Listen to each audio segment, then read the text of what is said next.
Marco. Marco. Come on, Marco. Let's go. Do you like me? That's haram. Yeehaw! It's bull ranging time. You're fucking poor.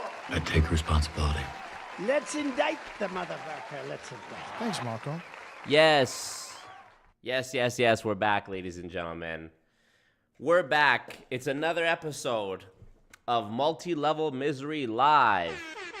Exciting stuff. You're lucky that I'm even doing this stream because just before this, I was jamming out. Listen to me. I was never really a playlist guy, okay? When it came to like Spotify and stuff. But I made a playlist recently. I made a playlist recently that's specifically designed for the sole purpose of vibing while you're in the car. Could be with your homies. Could be with a gal. Me saying this like I'm not the only one that has access to the playlist. But oh boy, I just had this playlist on shuffle. And let me tell you the song that was playing when the clock struck 7 and it was time to stream. The song that was playing was I'm Sprung. And that was probably enough to get me demonetized right there. So who's dropping the memberships today, baby? You see the dono goal. Yes. What the fuck? You know what?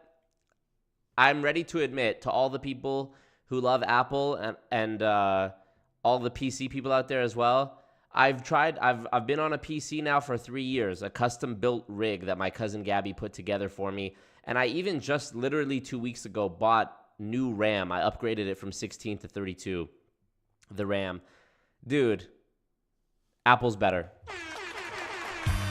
Apple's better. Sorry to tell you guys if you didn't like Apple, but Apple's better, okay? My aunt recently got the M2 MacBook Pro. Dude, no blue screen of death on that, I'll tell you that much. No random error in the middle of me editing, I'll tell you that much. No fucking me opening a new tab in Google Chrome and the whole computer crashing, I'll tell you that much. Never, doesn't even happen on my 2012 MacBook Pro if I was to open that up right now. So that's good. Mac is better, and I spent over $2,000 on this PC over the course of the last 3 years, and now I'm listing it on Kijiji, and I'll be lucky to get half price. Love it. Love it. So, and also, I'm going to need a laptop, something more portable for what I'm trying to do. I'm trying to do, eventually I want to get to the point where I am traveling around to different cities in North America and sort of infiltrating pyramid schemes, MLMs, in different cities to see what the culture is like, and also to help disguise myself, because they know who I am. They know what I look like here in Edmonton, and they're all on the lookout for me. But if I was to pop up somewhere else, I feel like it's maybe less likely that they'd recognize me, especially if it's not a company that I've covered before. Dedicated Wham, exactly. What else? Thank you guys for being here. Thumbs up the ting. Yes, bam, I will send you that playlist. Thumbs up the ting. What the hell? Thumbs up the team. Where's the thumbs ups? 60 people watching, only 24. Yesterday, I'm a monk. You guys know I'm a monk, right? Yesterday, listen, there's no way to put this except to put it. There's a very hot girl that works at the front desk of my gym. What's fucking new? If I was a gym manager, by the way, the first thing I would do after making sure that I have all like the plumbing and electricity and equipment in there, the first thing I do before any marketing, before anything, I make sure that I would have a hot girl working at the desk. And this gym did it. They did it. Congratulations are in order. Anyways, this past nearly 6 months, in 1 week, it'll be exactly 6 months that I have been on, y'all would think I'm, doing my education to become like a nun or a priest with the celibacy that has been taking place. But in a week, I will have accomplished 6 months of absolute halalness. And I'm talking, haven't even been on a date with a girl. By choice, by the way. You know me. You see me. It's by, of course, it's by choice. Of course. Marco. So, anyways, this girl that works at the front desk of my gym, usually I resist. But yesterday, there was finally like a natural opportunity to have like a small conversation. You know, I never want to be that guy. I've never gone and just cold talked to a girl at the gym. Especially at the gym, I feel like that's the wrong thing to do. Like, this is sort of a sacred place. You're supposed to like be doing your work here.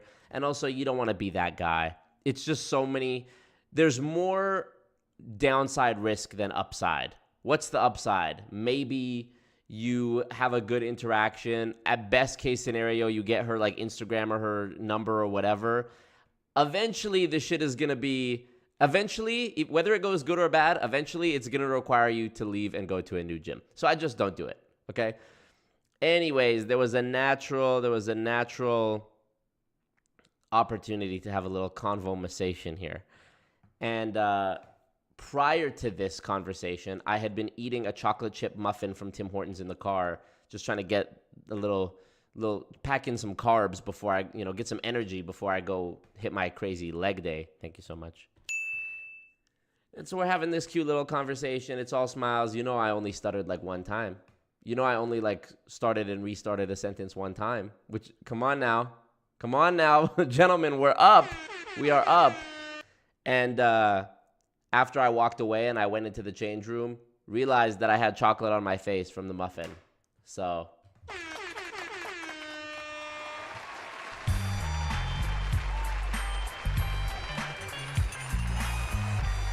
yep. Here, let's do this. Yep. It's over. Thanks for tuning in. That's that. So now I have to flee the country. Of course, because finally I had the slick. I should have just done nothing. I should have just kept up the air of mystery that I had.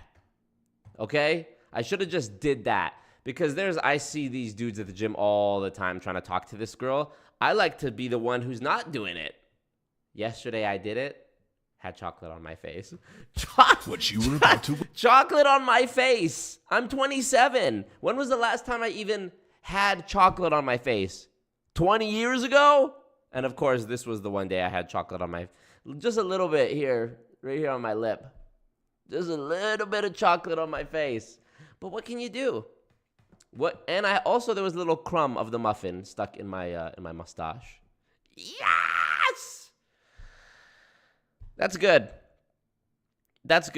It's not chocolate, it's tea, Hanley. Hilarious. Maybe she wanted to clean it up for you. Well, I appreciate y'all's support on this fumble, but no, it was a fumble. I talked to the girl at my gym. Thought I was sick. I had chocolate on my face. Excuse me. Your barcode didn't go through. Kaboom. Yeah, that would have been a good opportunity. 24 years so far by choice, of course. What up, Devin? Sorry you can't stay. What up, V. Elizabeth White? Yep. What up, Shifter R. Benjamin?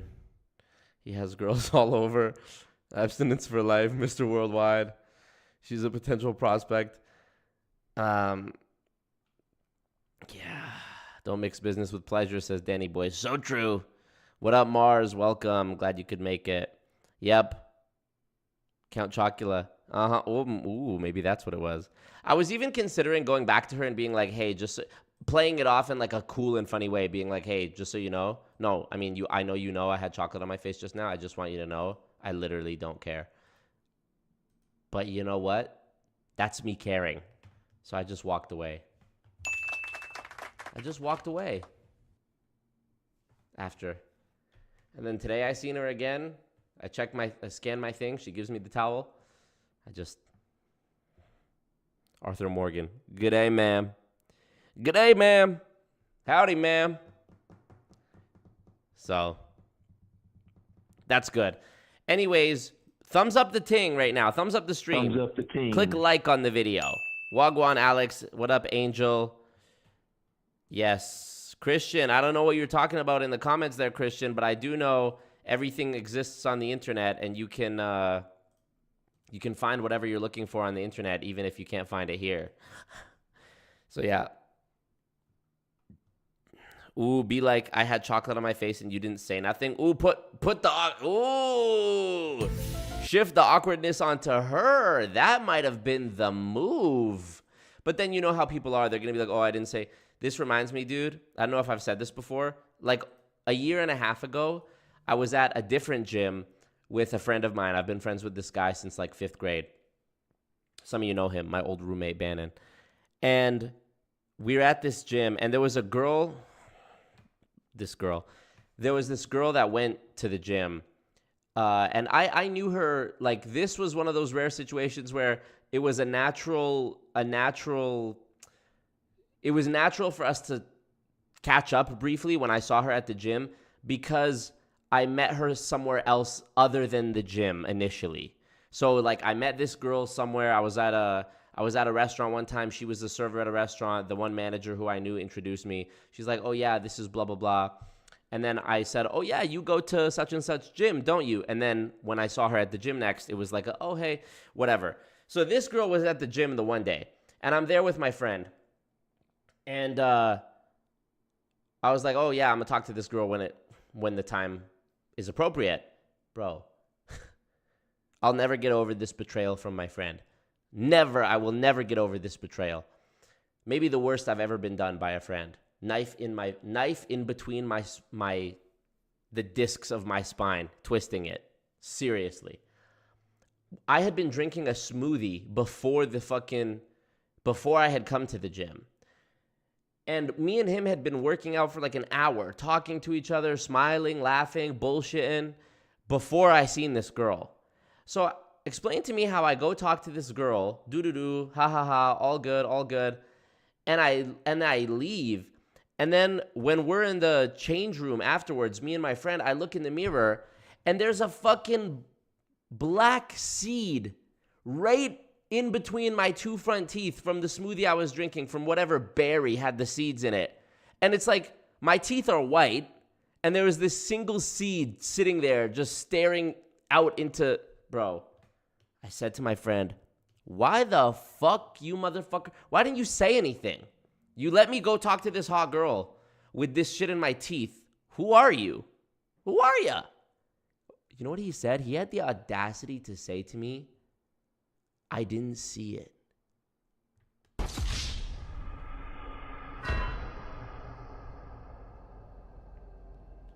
I didn't see it.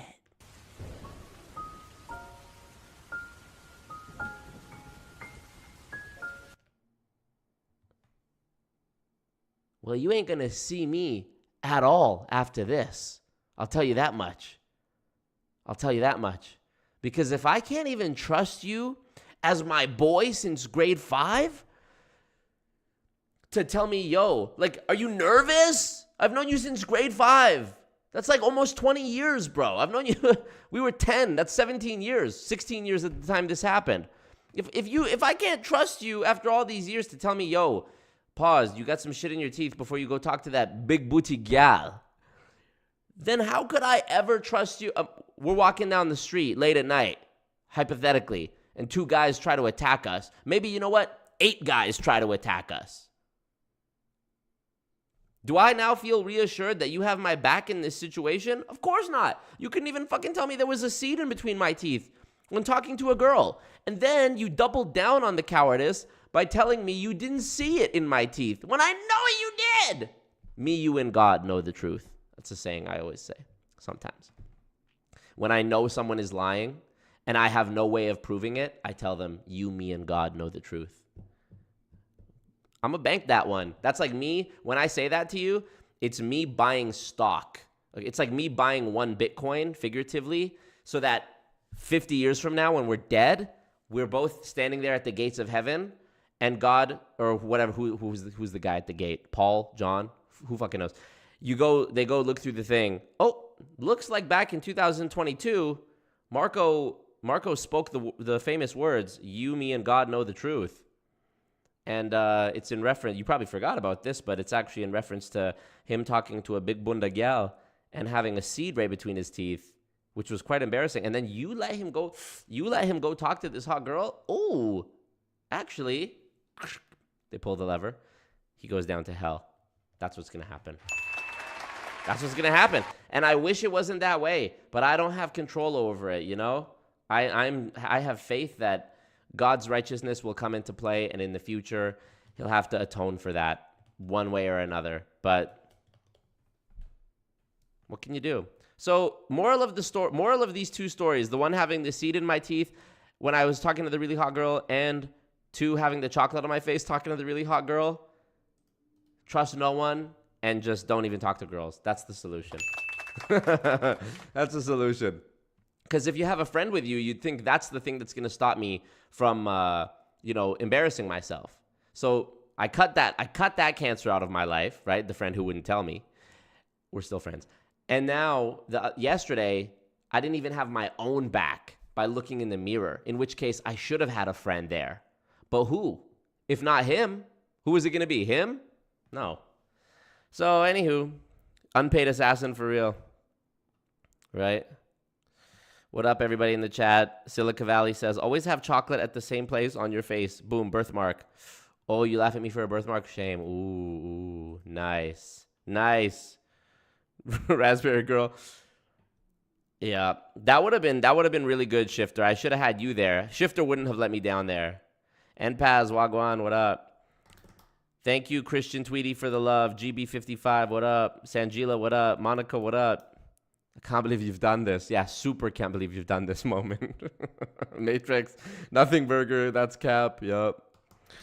Yep. Anti-goon behavior. Booted from the cult for sure. MWMCD. What would Master Chief do, Bannon? For real. WWMCD. WFG paid him off. You think you know a guy. Marco, do you brush maintain your eyebrows? Because I never understood people with thick-ass, luxurious brows letting the shit get out of place all day looking like googly eyes. And yours are always ship shape. Thank you for that. Honestly, sometimes I wake up and there's like, it wasn't there on day 1, and on day 2, there's like a long ass hair sticking out. Whenever the shit gets unruly, I will just grab a pair of tweezers and pull that unruly hair out. But thankfully, it doesn't happen that often, and I'm usually able to tame my eyebrows by just rubbing it with my finger like that, and usually the hair that's sticking out goes back down. So honestly, I'm going to stop giving a fuck one of these days, and I'm just going to have the full Eugene Levy eyebrows up, like halfway up my forehead, because I'm just going to be an old man who does not care. Yeah. All right, so what are we doing? We're thumbs up in the stream because only half of you have done it, right?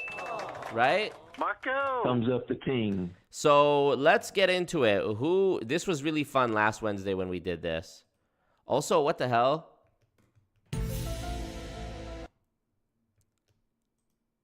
I know I said Apple is better, but one of the things Apple laptops don't do is they don't buy themselves.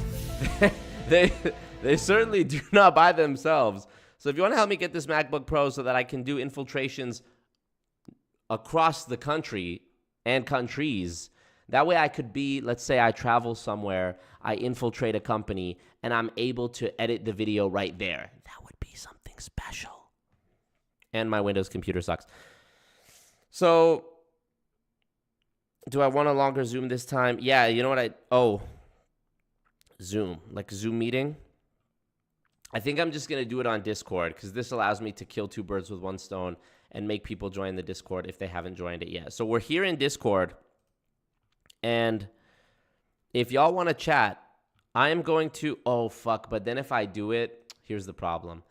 But then if I do it through Discord, wow, didn't think about this. But then if I do it through Discord, then people are just going to start calling me. And there's no way for me to like vet or choose who I talk to. Right? Okay, you know what? I've got an idea. Nah, I'm a genius. In which channel here? Okay. Which fucking... In the Discord, in the tab called Multi-Level Misery, I'm gonna put a message. react to this if you want me to. I'm so smart. I've just put a message in the Discord in the multi-level misery channel that says react to this if you want me to call. And by react, I mean just put like a little emoji or something on it, you know, a little heart emoji or whatever it is. Do that, and I'll just choose people from that list. Yeah! And thumbs up the stream. I got to turn the fan on. Thumbs up the team. I got to turn the fan on. It's getting hot. It's getting hot.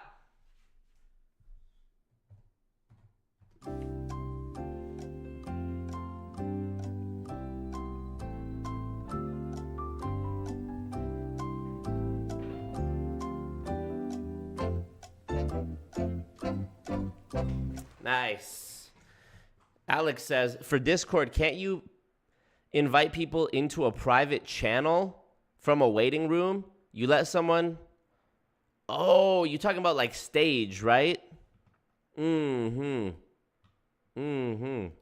think you can do that. I actually think you can do that. All right. Ignore everything I just said. Ignore that. Seriously. Let's do that. Let me make a stage channel. Right here, I already have one. It's now called Misery Live. Permissions. Who can speak? Well, only who I say. I'm so smart. Boom. People can see it now. People can connect to it. I'm gonna mention everyone when the stage starts. Allow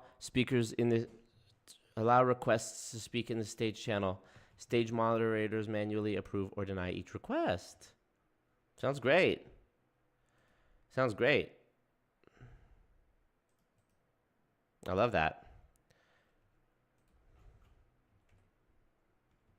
Let's try it. All right, I'm in it. Let me see. It's called Misery Live. That's the sound from the Discord. Start stage.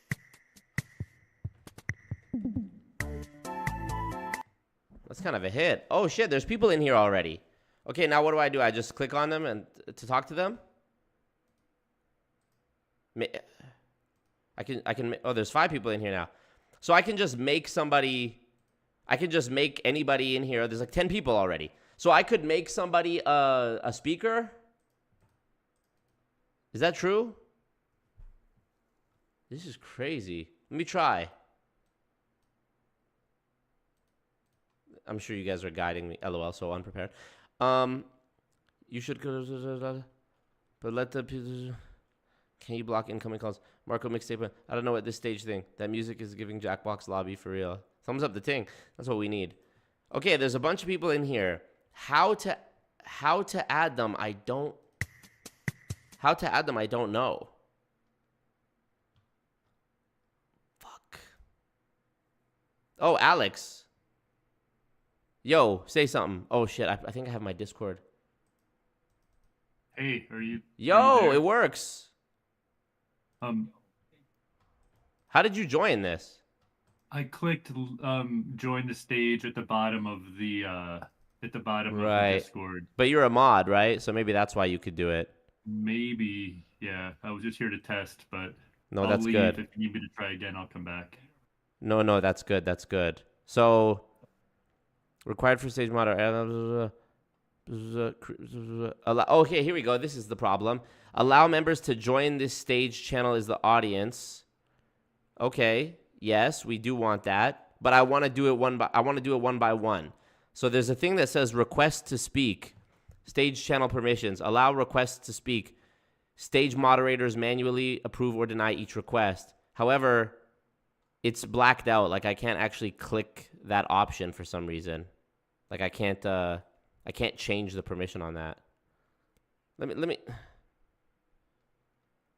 The fuck?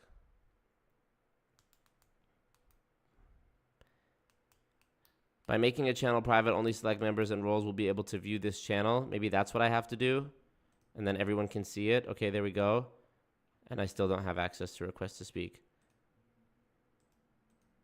Somebody else try and join it. We're all gonna be dead in literally 70 years, and nobody's gonna remember any of this. It's not worth being embarrassed about. Seriously, we're all gonna die. All right, let's see. Try and click on one. Don't worry, we'll figure it out. Don't worry, stay with me. Okay, here, somebody says, I just got a notification on my phone and clicked. Brought me into audience here. Bless me. Didn't even know you were live. Rest in peace. Why did my stream notification not go out? It did. It so did. Maybe you need to get your server boosted? That would be crazy if I do. Let me see if that's a thing. Server boost. Let's see what it gets me. I don't see that being an option. Well, the important thing is we're all here having fun. How do I speak to you? Oh, show requests. Oh, allow requests. Yes, I found it. I found the thing. Can you click it now? Wow, it did it. Let me click it. Bam. Did it work? Yo! Oh my goodness, dude. I'm on stage here. Bro. What's up? You know what? How stupid this is, bro? Look at this. Hold on. Did you have to boost it? This is hideous. No, just look at how unfriendly the look how confusing the UI is for this. Ready? Okay, hold on. I'm gonna put this up on stream on screen. Or on screen on stream. Look at this. So to find this, I had to click up here to the right to the hand thing that says show requests and then allow requests from everyone. Like what on earth, bro? You'd think that would be front and foremost something. Tell him, Bam. Talk to him. Yeah. I'm back. Nice. Fucking Misery Live 1 was a hit. Uh-huh. Now, I don't want to take any responsibility, but I definitely recommend that you do this again. So I'm glad you're the first doing it person again. to be 2 for 2 on Multi-Level Misery Live. How do you feel? Booming. What? Metro booming. That's how I feel. Nice. Good stuff. Okay, well, this has been a good chat. Yeah. Well, people dropped off, but get on here, people. They're not allowed to drop off. Come on. All right. Raise the hand. All right, let me talk to somebody in here. Let me talk to Livy. Okay. Thank you, Straw Babies. She says, felt like an imposter in the Discord audience. Came back to YouTube. You were early to the Discord audience. All right, invite to speak Livy. And they're a VIP on Patreon, which we love to see. Yo, can you hear me? Yeah, what up? What up, Marco? Are you gonna turn your camera on? Oh shit, I can turn it on? Oh, I think so. Sure. Oh, here it is. Let's see if it works.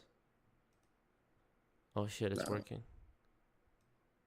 Yo! Things go a little bit more smoothly. Yo! They're just smooth. Oh, it's laggy as fuck, but it's okay. What up? Marco, what up? What's poppin'? Thank you for being here. Thank you for being a super goon on Patreon. We love to see that. All good, man. No, yeah, thanks for having me, Marco. I've been watching your stuff for, I'll say, about a year already, man. Damn. I appreciate what you do, bro. I've been applying a couple of your insight. I'm located in Long Beach, California. Mm-hmm. LBC. LBC. Mm-hmm. Yeah. So basically what I do is I graduated in finance in Long Beach, and I host like workshops for like Hispanic kids to like give them like some guides of like how to, do job resumes, Mm-hmm. how to apply for certain universities, and workshops. And usually I also host like certain workshops on like how to get your first job, like how to negotiate a salary and stuff like that. So like very like soft skills to get them into the workforce. And of course, a little bit, I also get like one of those MLM people like, oh man, like my friend told me about this other opportunity. Like, I don't know if I should take it. Right now I'm currently in school. So like he's telling me that, an education is the real scam. Like, I don't know, man. Like I feel kind of hopeless too, because like I feel like I'm struggling with the tuition and stuff. So they're in a very vulnerable spot. and I try to educate them. Like, you know what? No, man. Like the things that they're trying to preach to you and stuff. Like they're showing you the Lambo. They're showing all this stuff. But try to be focused on what you got, man. Look at the income disclosures. Do your research. I recommend your channel. Right, right. So, Okay, wait. Pause 1 sec. You're actually lagging really bad right now, so it might even be better if you turn off your camera. Oh, gotcha. Sorry, bro. Okay. Are you on a Mac? I'm on a Mac, man. I thought it was gonna be Shit. but never mind. Is it an Intel Mac or is it one of the new M1, M2? It's the new one, bro. M1, M1 Pro. No. Don't say that. Why is it so bad? Bro, I wouldn't doubt it. I mean, I get these certain glitches like with Zoom and Discord, so it probably is like the Mac OS system software isn't like No, that. don't say that. Don't say that. Maybe But your Wi-Fi. I don't know. Maybe it's your Wi-Fi? I wouldn't doubt it, bro. I wouldn't doubt it if it's a Wi-Fi. You have bad Wi-Fi? I think maybe. I mean, I don't know, man. Oh, probably it's just my computer, bro. Probably just mine. Well, don't say that because I'm thinking I'm trying to get a Mac. I don't know. I don't know if anybody else wants to give their opinion. If like Now everybody's saying Macs were busted. Don't get a Mac. Mac. What the fuck? What? No. You're gonna enjoy though. You're gonna enjoy. ARM-based M1 is 10 times better than like any Intels, bro. Like, Okay. When I was doing my research on this MacBook, yeah, it's fun. Okay. Well, thumbs up the stream. You can thumbs up the stream easily on a Mac, right? Oh yeah. So then it's good. Double By the way, tap, what's your name on YouTube? On YouTube, I was GB. Oh, GB. Okay, I know who you are. It's confusing GB sometimes Perfect, because people have different usernames on different apps, so I wasn't sure, who you were. What do you want me to call you? GB? Yeah, you can call me Fernando. Fernando. What's your favorite Pitbull song? Dale. I think.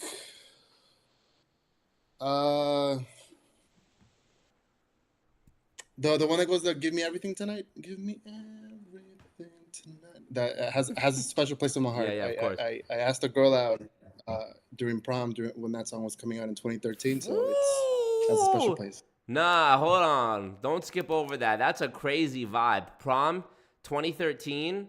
You're at prom. Give me everything tonight is playing, and you go up. You just slide right up. Hey, what's up?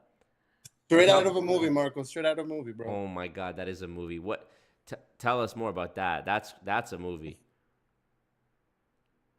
I mean, what'd you I saw her say? from the distance, she was by herself. Actually, no, she was with her friend. She was wearing this gorgeous red dress, bro. I knew she was single. I knew she just got out of a relationship. The song came out. I'm like, I mean, obviously in 2013. I'm from 1995, so I think we're around the same age. Yeah. So it's yeah, the song was hitting. I saw it from like across my eye. You know what? I'm like, you know what? It's prom. I ain't gonna see none of these people like in the next couple of months. You know what? I ain't got nothing to lose.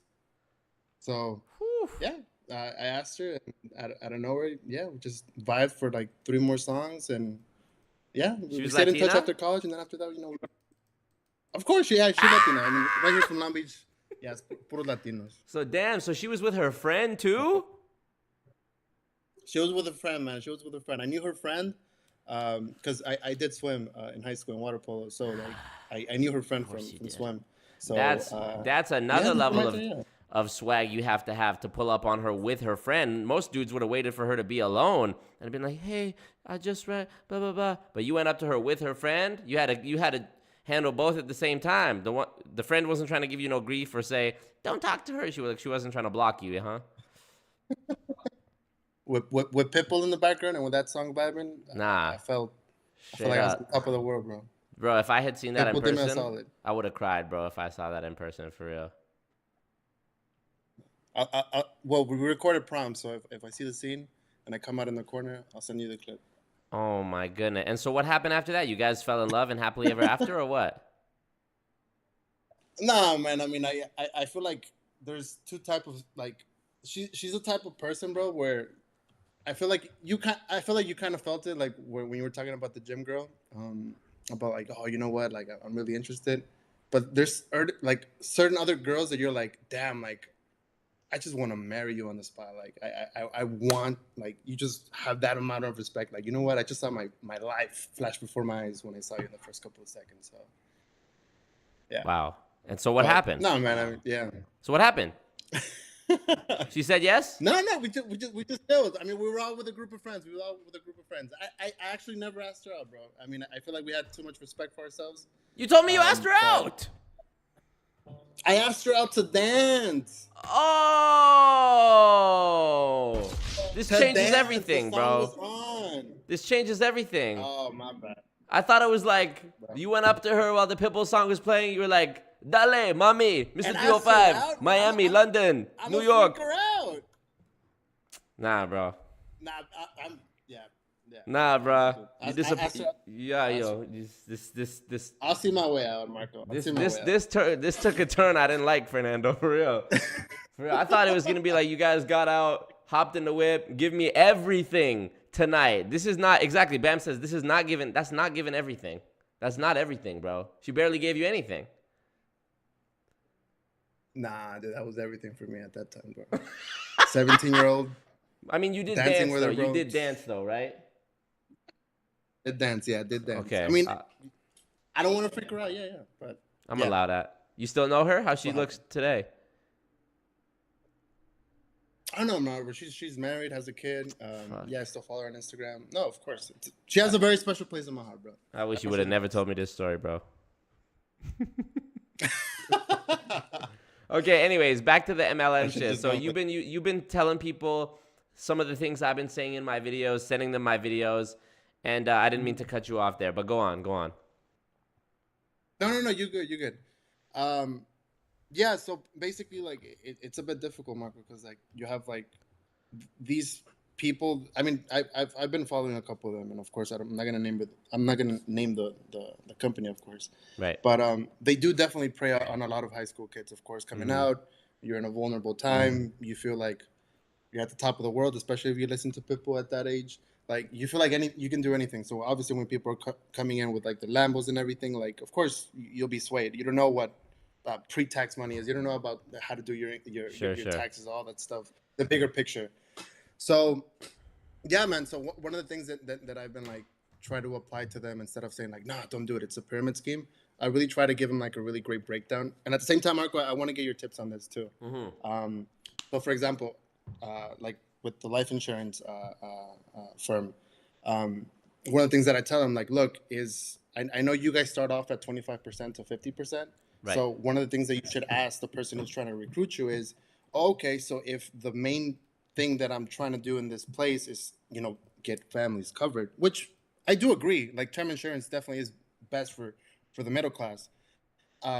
Is the goal to sell life insurance? And if it is, if you sell, like, 10 life insurance policies, which in it of itself is already impressive, do I get a higher commission rate? And if the answer is no, it's more people that you bring in. That's already a red flag. So, like, actually break down the tactics that they're using. Right. And for my third, it's like, well, if 25 and 50% is too low, then where should I be starting it off? Oh, well, that's where you should be getting other opinions. Go to other agencies. Broaden your horizon. Because one of the great things that they do is that, of course, they want to give you, like, absolutes of, like, no, we're the best. Term is the best.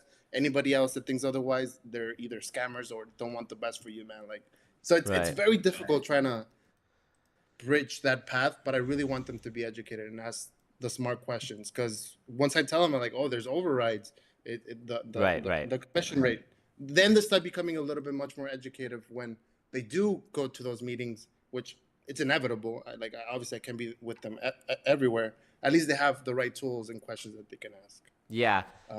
So first of all, we're not going to say names of any companies, but was this a company that was primarily an American company? Yes, they have primal instincts too. Yeah. That's the right. Okay. Yeah, so one of the things that Steve Hassan said in our interview, and he talks about this in his books, when you're talking to somebody who's in a cult or might be, getting convinced by a cult, is having this, like, exchange of information. Like, you let them share what they know about it, you share what you know about it, and you guys work together to figure out what is the best solution for the out of the interest of helping each other. Like, if they can not convince you, but if together you guys can reason that it's the move, I'll join on with you. You know what I mean? Like, I'll come. This sounds like a great opportunity for you. I'll come check it out too, because I know it's going to help you out with you recruiting more people to your downline and unlocking that higher commission rate and whatever. And if together we can look through some resources and figure out that actually it's not the best move, maybe neither of us will do it.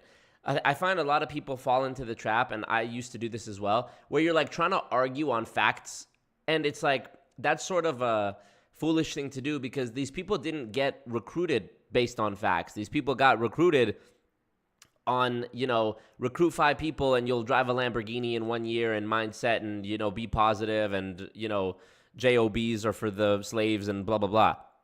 So you're never going to give somebody who's being prospected or who's in an MLM, you're never going to say anything that's as alluring and enticing as what their recruiter already told them. Their recruiter already told them the shit they wanted to hear that filled them with euphoria and got them all excited about, the future. You're not going to tell them, like, people always ask me, sorry, I'm ranting here, but people always ask me, MLM people specifically, they go, Marco, you never talk about the alternatives. You're always over here shitting on MLMs, but you're never telling people the alternative. Well, the alternative it's a losing battle for me to do that, because the alternative is me telling people, yeah, work hard for 10 years, hone your skills at something, grind it out, be a good person, treat your friends and family well, go to the gym, exercise, be strong, improve yourself in actual tangible ways, not this flim-flam. Well, that's not a very, I'm telling people to go climb a mountain. That's not a very fun thing. It's obviously more fun to hear that all I have to do is recruit 5 people and I'm going to be a multimillionaire. So I try not to fall into that trap, because the comparison is never going to hit the same. And also, it is a silly thing when they say that to me, because, there are people who go speak at high schools and junior high schools about the dangers of, like, alcohol and cigarettes and drugs and whatever. Nobody ever tells them, well, what's the alternative? They're doing enough. They're doing their part by trying to protect kids from things that are harmful. That's what I'm trying to do.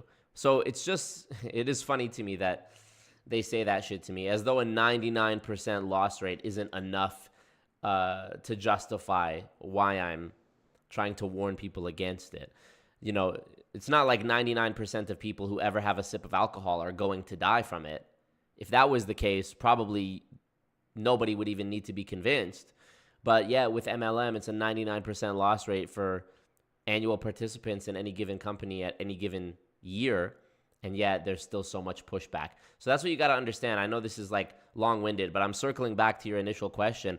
When you're talking to people who are in MLM, it's got to be an exchange of information, and you've got to get their guard down by letting them know, hey, I'm not a hater. Like, I care about you, so I want to learn about this too, and let's exchange ideas and figure it out. Because chances are, if you just start coming out being like, nah, bro, I heard about that. It's a scam. It's a pyramid scheme. Here's why, X, Y, Z. Chances are they've already been primed to give you the bullshit back. Like, you already told me earlier that they were trying to give you the nonsense false equivalence of like, well, education is the real scam and whatever, right? He fell asleep. And I feel that Go ahead. Sorry. No, go ahead. Sorry. Yeah, that's why at the same time I feel like if I keep telling them like, no, it's a pyramid scheme or it's an MLM, that's why I really want to be very specific on the things that I critique. Like, for example, what's the starting comp? How do you increase the comp? Then in that case, you can actually attack something instead of something much more broad of like, well, it's a pyramid. And that's it. And then the discussion, like, it doesn't really get the gears moving. Like, I want them to know exactly why it's a pyramid. And I think that the best thing that has helped is how do you increase that comp percentage? At least it's much more directly, much more specific, if you get what I mean. Yeah. And the income disclosure as well. Like, you show it. Look, this is literally from their website. It's 8,000 people that are making on average 7K. Like, at least it's something that I can point directly. Well, they have a lot of excuses for that too. You know, the income disclosure is so bad, but I've even seen them try to justify and say, well, most people just do it part-time and most people don't really commit to it, so they're bringing the numbers down for everyone else. Really, that's not true. Really, the people who are making millions are bringing the numbers up for everyone else. It's not that the brokies and the people who aren't committed are bringing the numbers down. That's why the success rates are so abysmal. No, it's that the success rates are even worse than the income disclosure would show you, far worse than the income disclosure would show you. And it's the wealthy people at the top of the compensation plan bringing the average up. So, but I mean, yeah, this is, it is tough, man. I'm listening to the audiobook for 1984 right now, the George Orwell book. And it's crazy how brainwashing, like there's so many things in that book, which is about an entire society being brainwashed into like nonsense. To see the microcosm of that in every MLM I look at, which is, I shouldn't even say microcosm, it's millions of people who are brainwashed by this every year. It's really something that you could talk to somebody who is otherwise a logical person. They put their pants on and, they're not wearing them backwards. They're not crazy. And yet when it comes to this, they're just in a complete different universe, complete la-la land. So, but what you're doing is a good thing, and I really appreciate you sharing information with people, whether you got it from my videos or whatever. That is the most important thing. Sharing, helping one person at a time, because we rely on the same method of spreading the information as MLMs rely on spreading the misinformation. It's you tell a friend who gets 5 friends, who gets 5 friends. We sort of have to do the same. So I appreciate that there's you as well as like 88,000 other people who are hopefully doing that as well. So yeah. And just to not to get a little bit more depressive, Marco, but one of the things that I've noticed and it becomes so frustrating is that it's a blend of things that is truth and lies. Yeah. For example, one of the things that frustrates me a lot is that, like I mentioned, life insurance is not a bad thing. People should be covered. Right. And when they show checks of like, well, look at this, like we actually got a family covered, and this is why I do what I do, and why I love it, and why families should get protected. Those things are true. Of course, people should be protected. Right. They also implement like very basic things of like why you shouldn't keep your money into a bank account and stuff like that. They give you very sprinkles of truth, and then they just smack you with a lot of Kool-Aid. Yes. And that Kool-Aid at the same time of like, well, work hard, have a vision, have a mindset, have goals. Of course, those things are true. Of course, you should have goals and have a good mindset. And when you're starting a business, like, of course, a lot of those things are true. But when you're set up in a system that's specifically designed for you to actually fail, it's just so much even more frustrating when I try to tell them, yes, like, yes, those things are true, but yeah, like that's why I think actually I'm glad you brought that up, because that's actually why I think the insurance themed MLMs are the most clever and the most difficult to suss out, because you talked about this idea of like lies mixed in with truth. It's lies wrapped up in the truth, right? Life insurance is a very good thing. That statement on its own, that's true. Life insurance is a good thing. I'm not arguing against that. And it gives them credibility. Of course, even just the fact that they have to go get a state license makes them appear more credible. Yes. The fact that they're wearing suits makes them appear more credible. The fact that they say, oh yeah, I'm in finance, makes them appear more credible. And also, when you're, lies wrapped in truth, the same can be said for harm wrapped in helping. They use the tiniest example of doing good to explain away or divert attention from the incalculable harm they're doing. So you brought up how, somebody who might be biased because they'll say, yeah, whatever, that company, it's MLM or whatever. But they did get this person, this person I know, their grandma did get a claim paid out from it, and that really helped the family, $200,000 or whatever. However, I need people to zoom out and look at the big picture. They might have got somebody you know's grandma $200K after she died, but they cost however many other young people who hadn't yet lived their life millions. I did I've done these episodes of Multi-Level Misery on my channel. Some of them you can't find anymore because I can't say why, but you know what I'm talking about.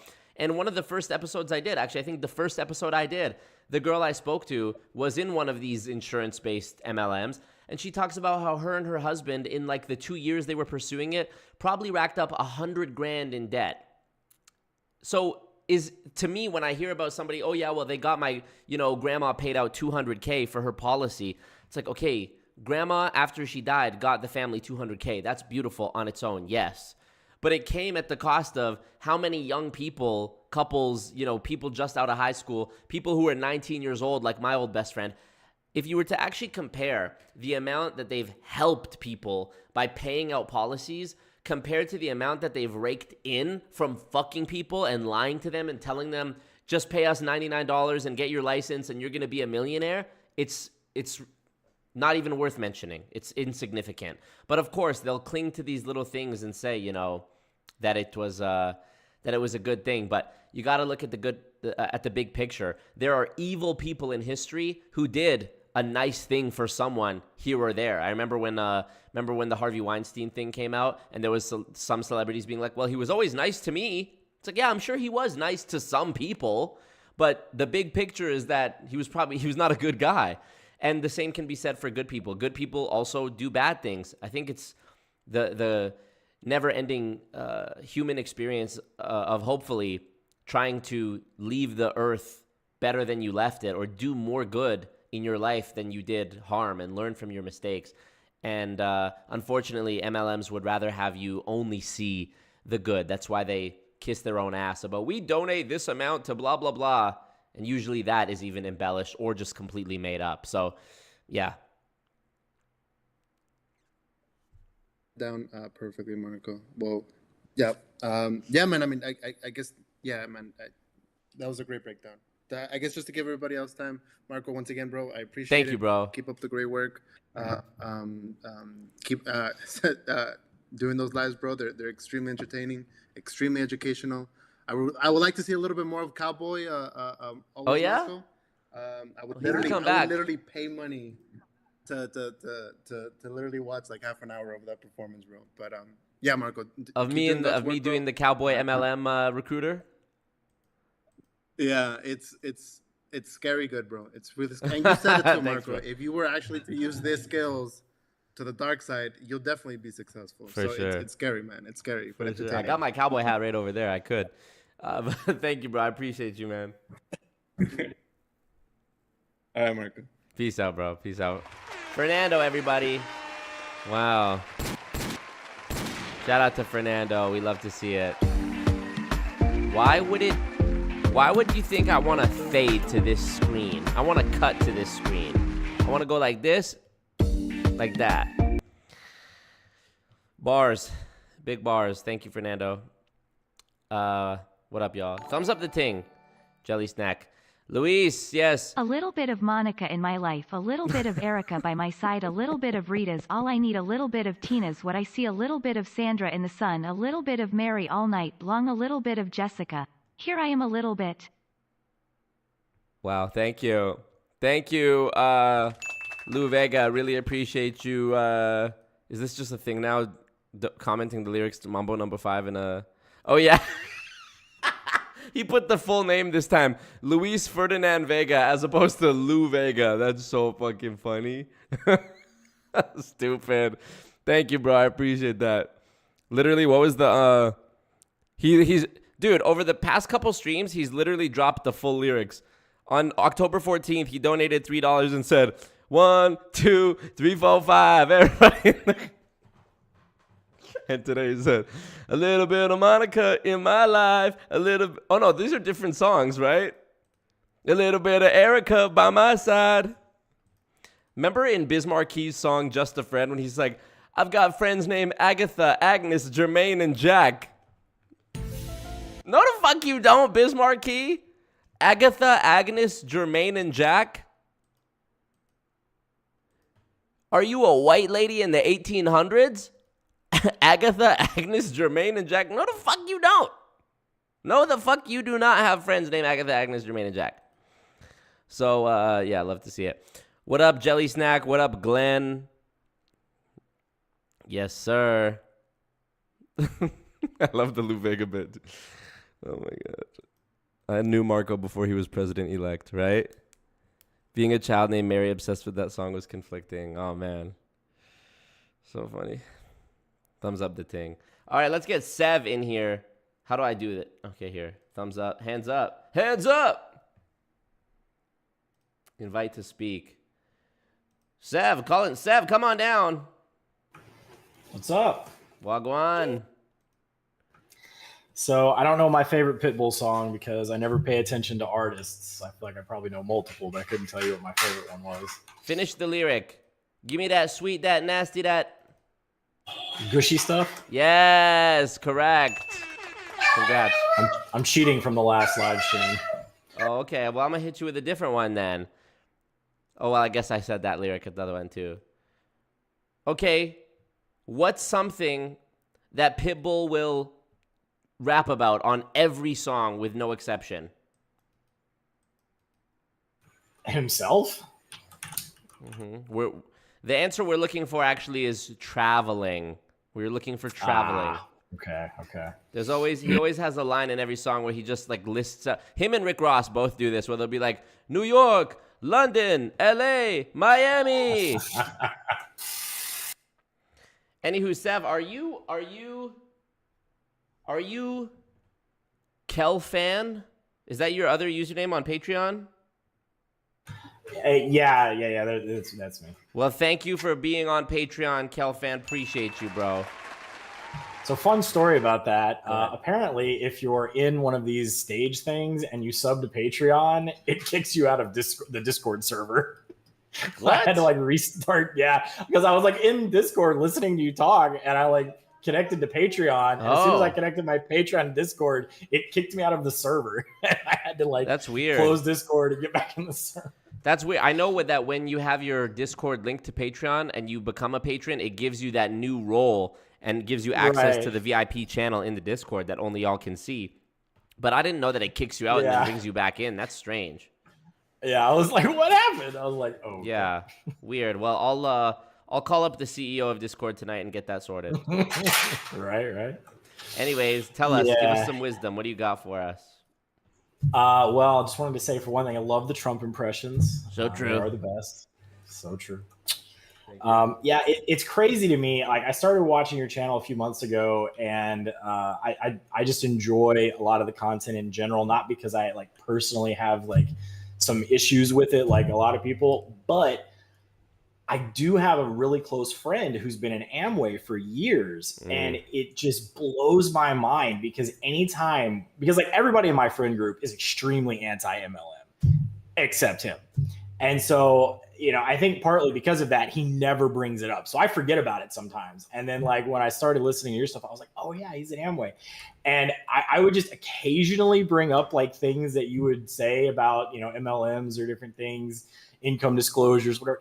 And it just blows me away listening to him respond with the exact responses that you would say that someone, in an MLM would respond with. And I'm just like, oh my gosh, how can it be so universally brainwashed the same? Like and what's crazy is, and I think Robert Fitzpatrick and you were talking about this the other day, where, people say like, it's only stupid people in MLMs, but it's definitely not. It's like people of all intelligence. Because the thing is, he's an accountant.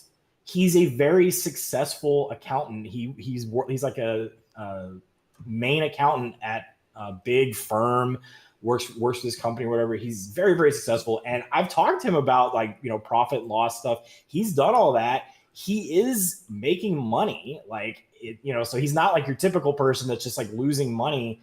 But like when I try to be like, okay, bro, like I get it. Okay, you're the unicorn. You've made the less than 1%. You're making money where everyone else is losing money. I'm like, but that's the thing. It's less than 1%. Like, how do you feel about being in that kind of business? And just like, well, it just means that those people don't have a good upline. And I'm like, oh my God, did you seriously just say that? Like, it's just wild to me. Yeah. There's a couple of things there. One of them is that first of all, yeah, that's true. It is not just stupid, gullible people that fall for it. I've seen so many comments on my channel over the past few years of people being like, anyone who falls for this shit deserves it. It's so obvious, blah, blah, blah. Yeah. Well, it's, things are not obvious to you when you're in a desperate situation, It's not obvious to you. What's the saying? Don't go to the grocery store when you're hungry. Don't get into a relationship when you're lonely, etc., etc. It's the same principle, right? And it's sad when I hear people assume that, but I also understand why they think that. In my interview with Steve Hassan that came out recently, he talks about the Heaven's Gate cult members prior to their group suicide. And they filmed these exit videos. And I've watched them. Yes. The videos are available on YouTube. If you can search Heaven's Gate cult videos. And for us, it'd be pretty easy to see, like, okay, they're all wearing similar clothing. They all have this similar, like, bowl cut haircut. That's pretty culty. But people in MLMs, they don't have that. They look normal. They are normal for all intents and purposes, aside from talking about this. Like your friend who you said is an accountant, he's obviously a very intelligent guy in one aspect, but then you talk to him about MLM and it's like you're talking to a whole nother person. And this is accurate, the description that it's a whole nother person, because like Steve talked about in our interview, there's a cult self and there's an authentic self, and cults reinforce the cult self and suppress the authentic self. One big example of how they do this is, I covered this one Forex MLM quite thoroughly in 2021, and there was one of their trainings. They had this girl up there at the front of the room having the room repeat after her. She's chanting, "I will not listen to myself," and then they all repeat it. And then she would go, "If your mentor tells you to do something, you need to do it." There was another one where there's a guy from that company on Instagram Live. He's like, "I believe in my mentor. I'm going to listen to my mentor because he's got the results that I want. If he tells me to lick the floor, I'm going to lick the floor." He literally said that. And it's like, again, you're taking this basic principle of that guy has the lifestyle I want. Maybe I should take a few cues from him. And you're completely putting it on steroids and letting it run wild off the tracks and saying, if he tells me to lick the floor, I'm going to lick the floor. Obviously, you shouldn't fucking lick the floor, right? But it changes people. And I think that's one of the reasons that MLMs have been able to survive so long, is because it will take people who are otherwise well-educated and seem normal and have them advocating for this thing like it's a real business. It's harder to see than the Heaven's Gate example that I brought up, where it's like they have the glazed over eyes and they have the haircuts and the shirts, and it's like, okay, these people are in a cult. But even in those videos, those cult members are saying, "I just want everyone to know, we're filming this video just so that everyone knows we're in total control. We could have left anytime we wanted to. We want to do this." Well, does anyone really believe that? So it is a cult that we're talking about when you draw these comparisons. That's what this is. It's not cult-ish. It's not cult-like, as you often hear MLM described. The same way that somebody slapping their significant other is not abusey or abuse-ish. It's abuse. And you know what I mean? So again, it's not culty or cultish. It's a cult. It is a cult. And I'm glad that you're awake to it. There's a lot of people who are, and we got to keep it growing. We got to keep the cult growing. I think a lot of it too is that when he was younger, he didn't have a lot of money, and he got into it when he was, pretty young. And, I think that mindset, that cult mindset just sets in. And by the time you're old enough to, like, if you brought it to him today, he probably wouldn't really be interested, but it seeps in. And like my parents were always very anti-MLM back in the day too. So I already had that background, but a lot of people that they know, cause like I grew up, in the Christian church, and a lot of people in the church, were in not Arbonne. Right. What was the one? Anyway, one of them. And so and Amway was another one too. And so they would like talk to people and they'd be like, do you think this really lines up with your faith and stuff? And the more they would talk to people, the more they would be like, well, no, not really. But, it was always the not really, but, and it was just like, you could just see that mind altering process. Right. It's crazy. Yeah, man. it is a dissociative disorder, as NPAS puts in the chat. Steve Hassan said that. There's another thing I was gonna say about this, about it being a cult. Now I'm blanking on what I was gonna say. Yeah, when y'all were saying the other day, it was like a month ago. I feel like you were saying like that it's a corporate cult. I was like, oh my gosh, that is the most accurate thing I have ever heard in my life. Yeah, commercial cult, totally. Commercial cult, yeah, it absolutely is. Oh man, there was a bar I was gonna drop, and now I can't remember. Let me read the chat. Maybe it'll remind me here. Let me see. Maybe if I retrace my steps in the conversation, I'll remember. Yeah, I don't know. I mean, I'm glad that you get it, and I'm glad that more people are starting to get it.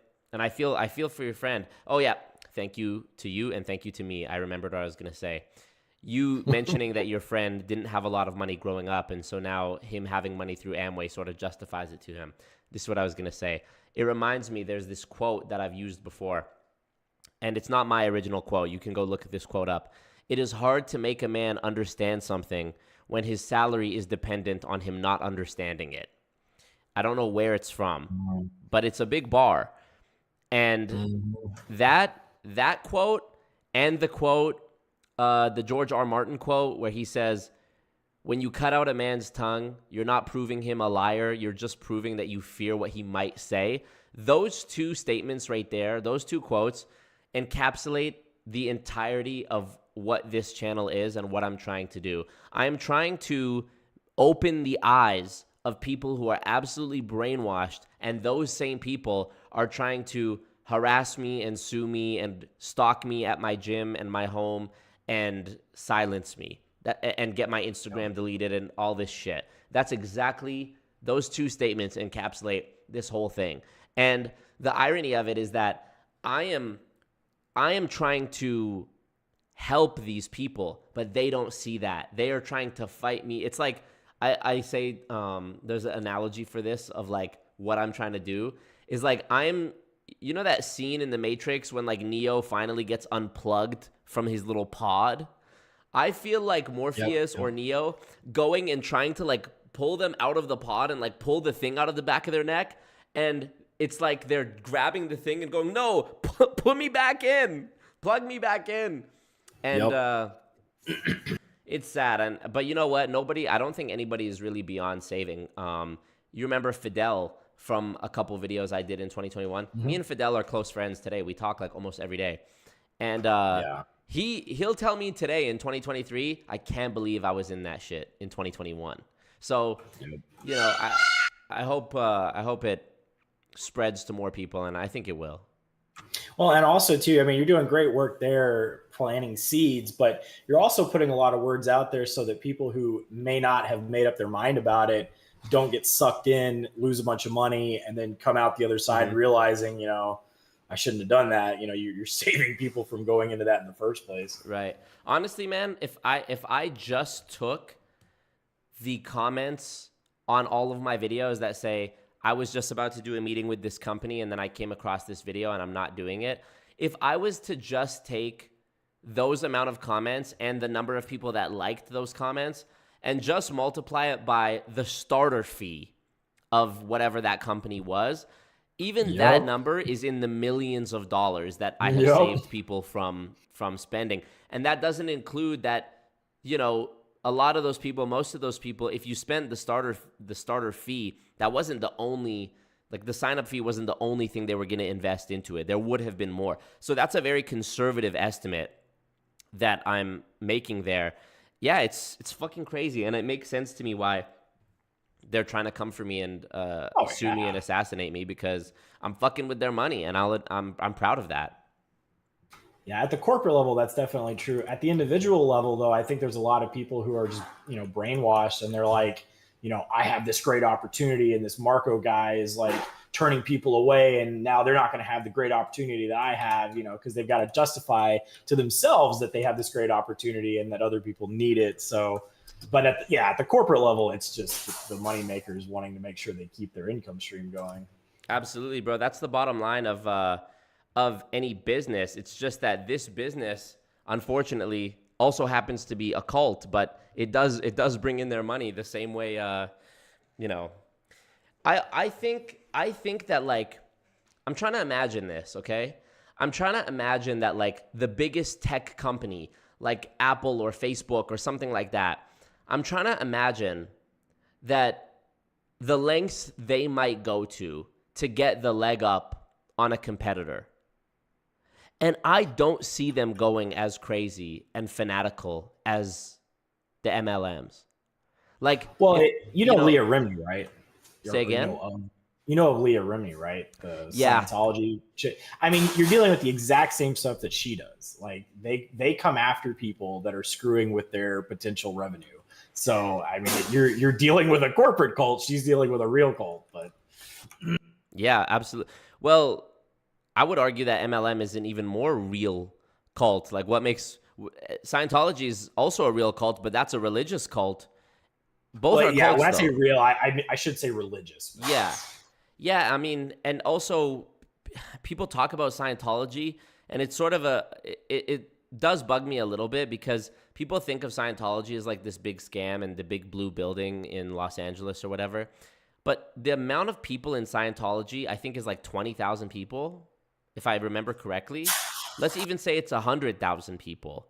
That's like only as big as one MLM company I've made videos about. That doesn't even, there's like hundreds of MLM companies. So when we're talking about the actual scope, like size of a cult, and thinking about how long it's been around, MLM is a cult that is the biggest cult by every metric, and also the biggest financial scam by every metric. Number of people involved, financial loss, dollar amount.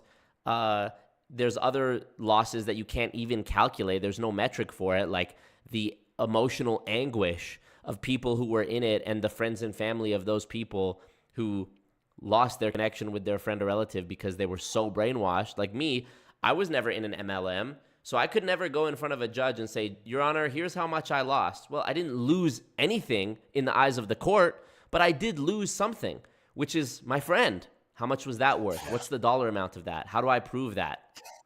Yeah, I think to me, the difference is, like, you're right. Way more people have been impacted personally by MLMs. I think the difference is the reason why I see the religious cults as being theoretically worse is that while you can lose friends and family to MLMs, people that get into cults, they lose everything. Like, I've known people who, like a Mormon who left the Mormon church and they got disowned by their family and can't even see, grandkids or anybody. And like, it's there's a deeper level of separation in some cases, but yeah, it's all bad. None of it's good.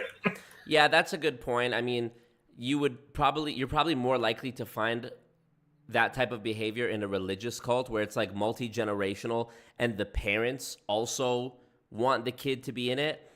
It's probably less likely that you'll have a multi-generational family of Amway distributors where it's like mom and dad were an Amway distributor and they demand that you become an Amway distributor or they disown you. And I'm sure that if MLMs could find some way to reach children at an earlier age, the same way religion would reach a child at a young age, they would. And as a matter of fact, they have, some MLMs have started to try to, work with school boards to implement some sort of program at elementary schools that introduces them, like exposes them to the MLM product early on. Well, now let's say there's a, I'm not going to say a name of a company, but let's say there was a insert MLM company that has health related products, right? What if, I want to say it took me way longer than I want to admit to figure out which company that you've been talking about, not talking about for the last few weeks. Right. Yeah. But let's say some unnamed MLM company figures out how to get in front of the kids when they're young. Now the kids may have, it could be something innocent on the surface, right? Like, let's say a Herbalife bake sale that incorporated Herbalife products. This is hypothetical. I'm just making this up, right? A Herbalife bake sale where the kids every year have some Herbalife event where they're selling the cookies and raising money for whatever.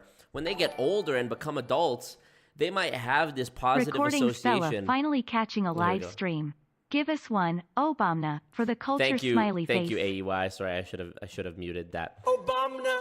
These kids growing up may have a positive association with Herbalife because of that thing that happened when they were a kid. It'd be very easy to hypothetically for them to do this, and then they become an adult. They're like, oh yeah, Herbalife. I fuck with Herbalife.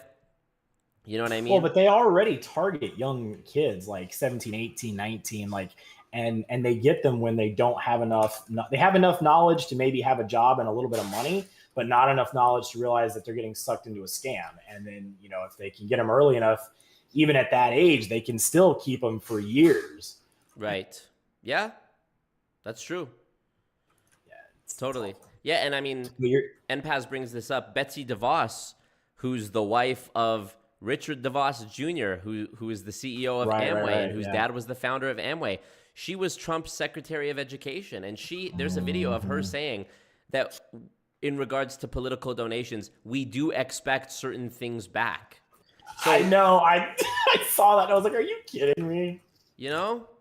So I think that's a real shame because that's MLM money right there, and she's the Secretary of Education. Like, I don't particularly trust what she would be putting in front of my kids or what decisions she would be making. And it's all top down. Like, this is what I try to explain is it goes to the top. It is not a conspiracy even. Like, we all know that Congress people engage in insider trading, right? Like, Nancy Pelosi is somehow the greatest stock trader of all time or something like, you know what I mean? Like, she has the illest stock portfolio. She's the Wizard of Oz. She just knows when a stock is going to go up or down. It's like, huh, okay. Or lobbying. Like, lobbying is not even a secret. It's not even hidden. I was in Washington, D.C.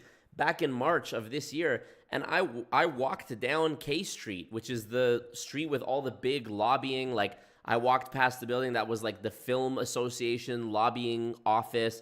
I posted a picture of me standing in front of the Direct Selling Association's lobbying office. It's like literally the home base of the whole scam. They have a whole lobbying building on K Street in Washington, D.C. It's deeper than anyone can imagine.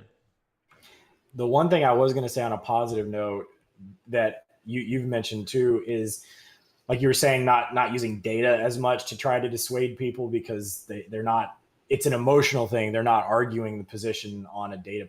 What my folks used to do a lot of times with people and did successfully get some people out of some MLMs was they would say, okay, look at your values, like whatever this person's values were. And they'd be like, okay, now look at this conference that you attended and look at what was being done and what was being said at this conference. What in that lines up with your values? And they'd be like, well, I guess not really. And it's like, you know what this conference really sounds like? This conference really seems like it's kind of like a cult type, you know, thing with all of the talkbacks and the rah-rah and whatever. And people, and, you know, and that was all they would say. They wouldn't tell them you're in a cult or you're, you know, in a scam or whatever. They would just be like, just, you know, think about that and think, you know, see how that lines up with your values.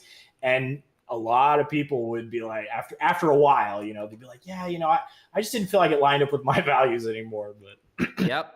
Well, that's another great point. A great thread to pull on there is the idea of values in Ponzi-nomics and also in Robert's book called Direct Selling, which is sort of an accompaniment to Ponzi-nomics that came out this year. He talks about how, in Ponzi-nomics, he talks about how Amway, at their Spirit of America rally, where Ronald Reagan spoke at it, Amway was such a huge part of the cultural shift in America of tying together the idea of patriotism and capitalism. Prior to, I think he mentions in the book, it's the 60s. Prior to the 60s, nobody wanted to be looked at as a salesman. It was kind of like slimy and, you know, taboo, especially to sell to your relative, to sell to your friend was sort of like crass and not welcome. And it was unbecoming of you to do so. Now, think about how, you know, he says in the book, as American as apple pie. Think about how true that is today. You know, Wolf of Wall Street, everybody loves this idea of being a hustler and selling, and it's sort of hard to even fathom today that there was once a time in North America where selling, being a salesman, was viewed as frowned upon. And he talks in direct selling, he talks about how it was so imperative for door-to-door salesmen to not just stand at the front door and make a sale, but to cross the threshold into the living room. And they would have all these little tactics for it, like asking for a glass of water, asking to use the washroom. Because once you've passed the threshold, you're no longer an outsider. You're inside the living room sitting on the couch, which rewards you with the now shift in dynamic where you're not just some Yankee peddler at the door harassing this family about a vacuum. You're a guest in their home, and it buys you so much more like leverage in the conversation and forces the person whose house you're at to tolerate you for so much longer. Think about MLMs doing this. I'm not going to say a name, but there's a primarily American company I can think of that deals with insurance and investments and whatever, and they have a system called the KT, which stands for kitchen table. And that is how they do their approaches. They want to sit down at the kitchen table and tell you about insurance and whatever. Why did it have to be at the kitchen table? Well, that's a strategic thing that dates back decades and decades to the tactics of these door-to-door salespeople, direct sellers, who were trying to get into the home. Hey, can I have a glass of water? Subconsciously, when you do something for someone else, it's like it builds camaraderie. So you're less likely to, kick them out and say, hit the road. They've got their shoes off, they're in the house, their jackets off. It's a process now to get them out. You're not just going to close the door and they walk to the next house. So it's very strategic. Even in my ACN video with Nathan talks about, like, guys, I've got to meet your parents first, and you're going to have an event at your house, chips and dip and wine. He says all these words. This is unspoken, but very planned and very strategic and very purposeful.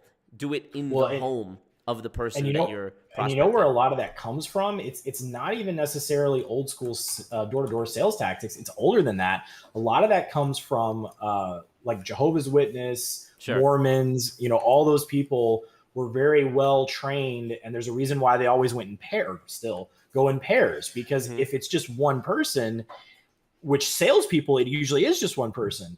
Or back in the day, but when it's two people, then those two people are keeping an eye on each other and making sure that they're not getting dissuaded by what you, the individual, is saying, because it's usually one person. You're outnumbered now. Themselves.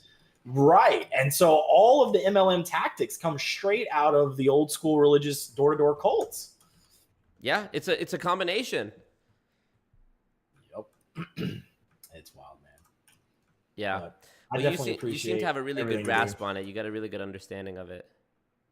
Well, you've definitely educated me quite a bit. Like I had some prior knowledge, but I've learned a lot just from watching your stuff. Thank you, bro. Yeah. What a good conversation. A good couple conversations we're having tonight. Yes, sir. Damn. Well, I really hope your friend gets out of Amway, and I keep trying to educate and do it I know it's so frustrating, but you got to try to keep your composure, do it in a loving and friendly way. And it's actually surprising to me you mentioned that sometimes you forget because he doesn't even talk about it. I'm amazed that he, after being in Amway for however long, that he's still even like talking to and hanging out with y'all and not mentioning it. Like I've seen in MLM cases, usually pretty early on, they're telling them not to hang around with people who aren't in the business and aren't supportive of what they do. So that's a pleasant surprise, I guess. Yeah, I mean, we've all known each other for 25 plus years. And so, there's some deep relationship there. But I have to feel like what he has done is he's found himself a bunch of downlines. And maybe not like a bunch, but enough downlines that he hasn't recruited, but bring him a steady revenue such that he doesn't feel the need to recruit. And then his primary job, he makes a lot of money. And so he doesn't really feel like he has to push it like a lot of them do. Yeah. So I don't know. I feel like he's kind of in a unicorn position, which I would be fine with if he would be willing to recognize that it is a unicorn position and it's not good for most people. But yeah, or that his success is dependent on other people losing. That's a fact in MLM. Right. Yeah. So yeah. Well, really appreciate the chat, Sev. Thank you for being here, and thank you for the support Sir. again, bro. All right, you have a good one, boss. You too, bro. Very sick. Shout out to Sev right there. That was bars. Thank you, man. Where's the Billions and billions. Somebody asked what the origin of Obama is. The origin of Obama is a clip of Trump at a rally where he's reading off the teleprompter, and the teleprompter says, Obama amnesty. Obama amnesty. But he misreads it and says Obama. So funny. If you watch the full clip, he corrects himself and says Obama, and then it goes Obama amnesty. Thank you, AEY, as well, for the dono. Recordings fella finally catching a live stream. Thank you, bro. Appreciate that. Good stuff. Okay, let's get somebody else in here. I got pulled into an MLM by a baddie. What strategy is that? That strategy is I lost the $99 sign-up fee, but I still hit, though. Just kidding. All right. Let me get Achilles in here. And then I'm going to get Jasmine in here because her thing got cut off last week.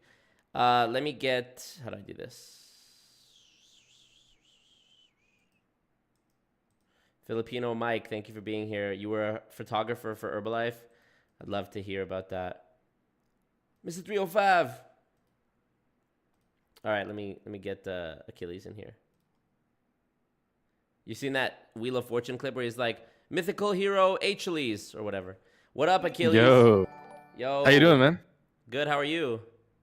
Oh, not bad, not bad. It's good to meet you. You too. Thank you, Kurt Dog, for the dono. Pitbull, talk about it. Esa Vita esta enterita tiene tremendo culo. There you go.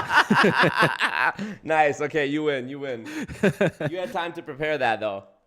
A little bit, yeah. Are you going to be the first person tonight to turn on their camera and have it actually work here in the Discord? I'm just getting over a cold, so I don't think I'm camera ready. Oh, okay. Fair enough. Tell us, what do you got for us? Oh, I got a crazy story. Tell us. It's about a near and dear MLM that you know very well called WFG. Oh, okay. So back, it kind of goes back. It's a bit of a long-winded story, but I'm going to try to shorten it to the best of my ability. Yeah, so it kind of goes back to high school. So when I was in high school, my friend and I, my best friend, I've known him since we were probably in kindergarten, and we grew up on the same street. So I was trying to go into like the Royal Military College when I got out of high school, and so I needed to get my grades up. I wasn't great at math, so I asked him like, "Hey, I know you have a tutor. So is there a way that I can maybe get in contact with her for math?" So he asked her, but she was primarily a science teacher, but her boyfriend, he was a math teacher. So I managed to get him to tutor me. Everything was great. And I got my grades up, managed to graduate high school just fine. But obviously, like throughout that time, I got to know this guy. Like he was my tutor. He got close to my family. Like he knew my family well. He knew my best friend well because his girlfriend, now wife, tutored him. So it was kind of like a close relationship overall. Right. So we got out of high school, and I ended up. Lots of stuff ended up happening. I ended up in finance, in a finance degree, actually. So this was my first year university. I was out of high school, and we came to statistics, big things like that. So him and we were close, and he decided, or I decided rather, I would like to get tutored again. So I reached out to him. I said, "Hey, I'm in this stats course. It's getting kind of hectic. Can you just help me out with a couple of this so I can prepare for my exam?" He said, "No problem." Came over, and we got to talking after he tutored me. And basically, I told him, I'm going to go spend the summer at my brother's because my brother lives in Dallas, Texas.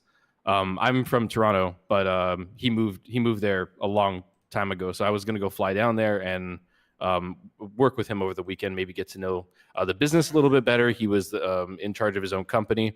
And so this is the first time my tutor started talking to me about like potential potentially like an MLM prospect, right? So he said to me, what if instead of going to Texas with your brother, you stay here and you help me with my startup, with my business? And so I thought to myself, okay, well, that's cool. I've known this guy for years. Like that might be a good opportunity, especially if it's here. Then I can maybe do like a part-time thing.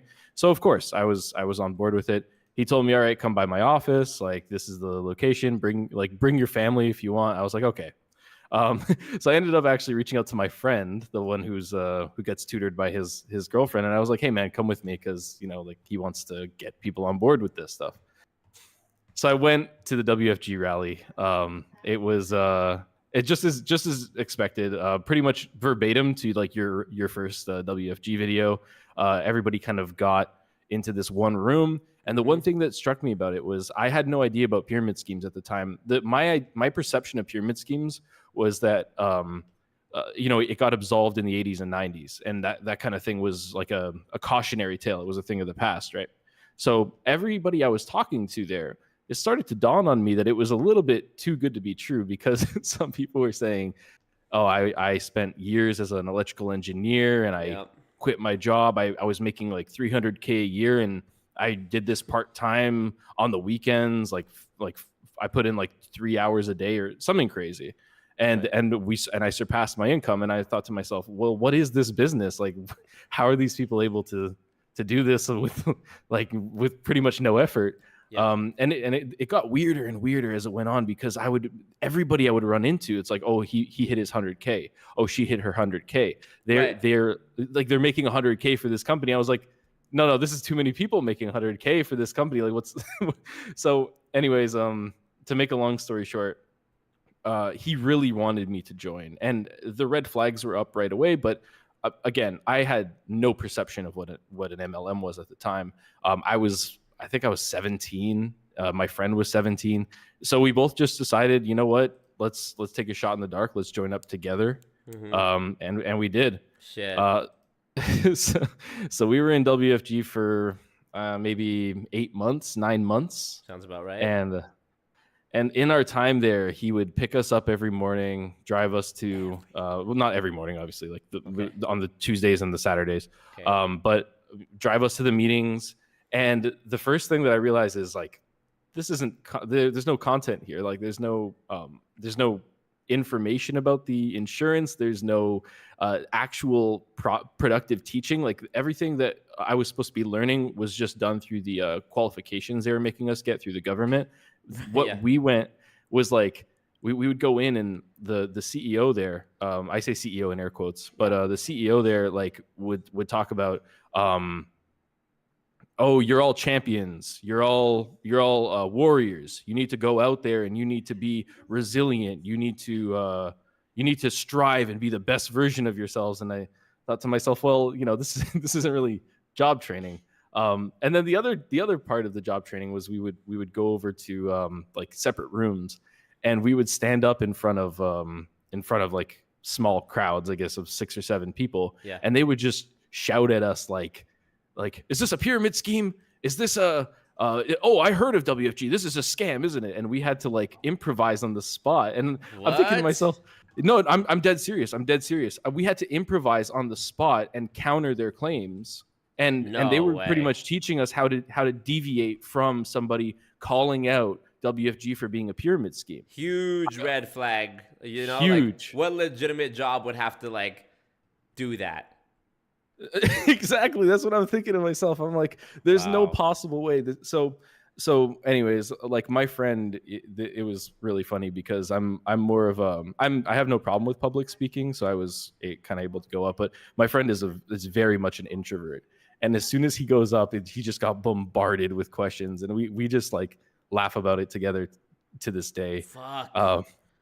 Another funny story about it is phone zone, they called it, where we would get into our I know this. Oh, you know this one, yeah. Well, we would get into separate rooms. I'm guessing. Oh, go ahead, sir. I'm gonna guess here. In 2021, when I was covering a Forex MLM, they were constantly doing these like meetups at Airbnbs where everyone in every room of the house would just be on their phone. Sometimes they're on 2 phones at once, just trying to call and recruit people in this like recruiting blitz. So it's like a call center. Is that sort of what this is? Yeah, essentially, yeah. And it was more like your it wasn't cold calling. It was like they encouraged you to call your friends and family. It was like you need to call your friends, you need to call your family, anybody you knew in high school, anybody. So I'm over here like thinking to myself, this doesn't really feel right. So my friend and I, we weren't really taking it, I would say, very seriously, but I decided to call one other friend of mine that day. And I followed the steps, and they were kind of walking me through how to talk to him. But then when they were kind of like, go off on your own and call more people, I just kind of sat on my phone and pretended I was talking to somebody. I didn't really call somebody, good. But it just felt way too weird, because they were encouraging me to call people that I went to high school with. And I thought to myself, I haven't talked to these people in 1.5, 2 years almost. Yes. I'm not going to call you and say, hey, I'm not even message them, like call them. Yeah. Insane. They call them and say, hey, I got a job opportunity for you. Like it just didn't feel natural to me. But the unspoken toll of the public embarrassment and like bridges burned and people blocking you on social media if you've been in an MLM for however long. I'm not saying this was your story, but like imagine over the years how many people just like left a bad taste in everybody's mouth that knew them because of their MLM experience. It's like that is something you can never get back or undo, or in some cases fix. And it's like, fuck, man. Again, one of the impossible to atone for costs of being an MLM. How could you ever, you could never hold them accountable for that. And it's just a fucking shame. Exactly. Yeah. And somebody in your chat said, Bam came back in your chat, said, the same time you haven't been getting paid. Exactly. Because, at the same time I was actually losing money. I think, luckily my tutor actually covered the onboarding fee, because I'll get to him in a minute, because there's a whole story with him. No, that makes total sense, but go ahead. Yeah, but the books and the license fee and all that, like I did pay for. And again, I just came out of high school. I didn't really have a lot of money at the time. Of course. So it's for somebody who is just trying to start off. That's not really good for saving. And yeah, I didn't see an ounce of money at all throughout the whole period. There's sorry, I just want to jump in real quick. I always cite this study, this John Taylor 2011 Consumer Awareness Institute study called The Case for and Against Multi-Level Marketing. And it's on the FTC's website. So it's about as official a document as you can get. And in it, in chapter 7 is called The Abysmal Numbers of MLM, or MLM's Abysmal Numbers.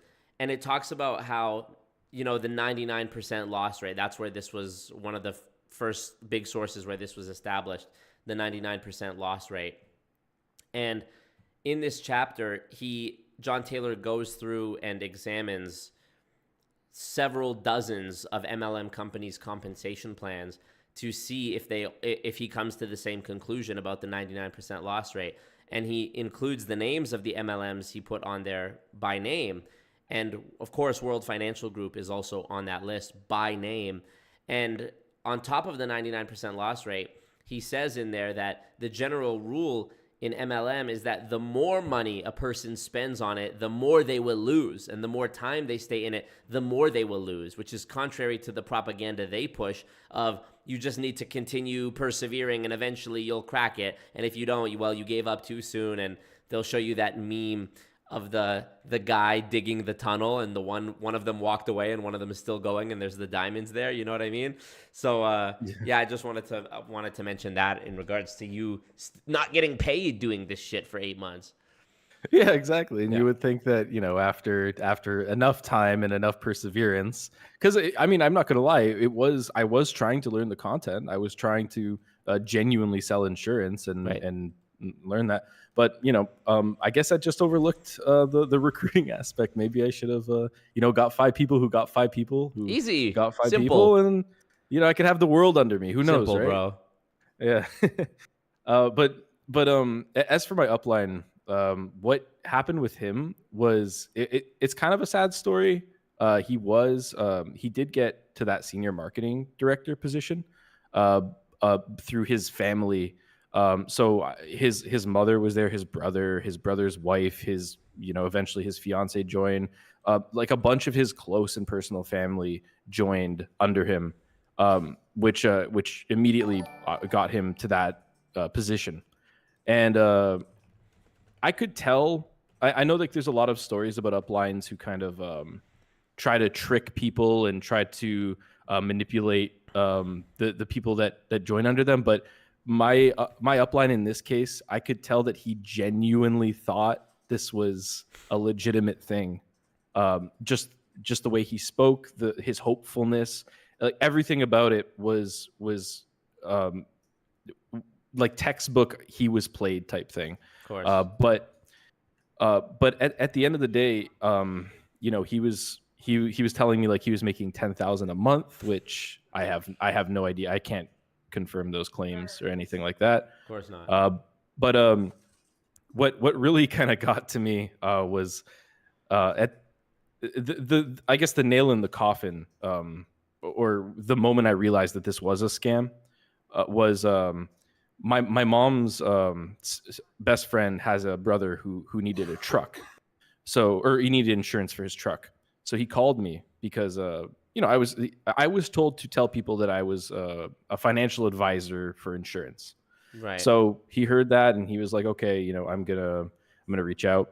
He reached out to me. He asked, hey, can you get me a quote on this truck? He gave me some details of the truck. I said, okay, that's fine. Let me go see if we do this. Because up until that point, I knew that we had life insurance, but there was a lot of talk of just insurance. So I figured, okay, let me go reach out to my upline and see if there's insurance we can get this guy. So I called my upline and I said to him, hey, and I was hopeful. I was like, maybe I'm actually going to see some money here. So I called him and I said, hey, can we, here's all the details of this guy. Can we get maybe a quote for him? Is there a car insurance program that we have through WFG? And I don't want to say I got yelled at, but he definitely got very upset at me asking that, because what happened was he said, you can't go around telling people that you're an insurance salesman. You can't go around telling people that you're a financial advisor. You are a business owner. You are an independent business owner. And I thought to myself, what does that mean? Yeah. And he goes, no, you... Oh, go ahead. Sorry. Funny that he's saying you can't call yourself a financial advisor, because not only are you not a financial advisor, you're also not a business owner. Exactly. You own nothing in the you're in that nothing. company, You're right? none of the things they claim you are. Yeah. So he said, you just focus on building your team, just focus on getting those people, and then you could focus on helping people from there. And then it kind of dawned on me that he meant helping the people that I recruit. So exactly. that it started to kind of click. The gears started to turn. I actually spoke to my friend about it after that, and he was just like, both of us were kind of memeing a little bit throughout this whole process. But at that point, we were like, okay, we should probably not be associated here anymore. It's probably not a good idea. And then, and it's times like these that I really wish that your video came out like a few years earlier, because if I had seen that, I would have been like instantly like, okay, we're out.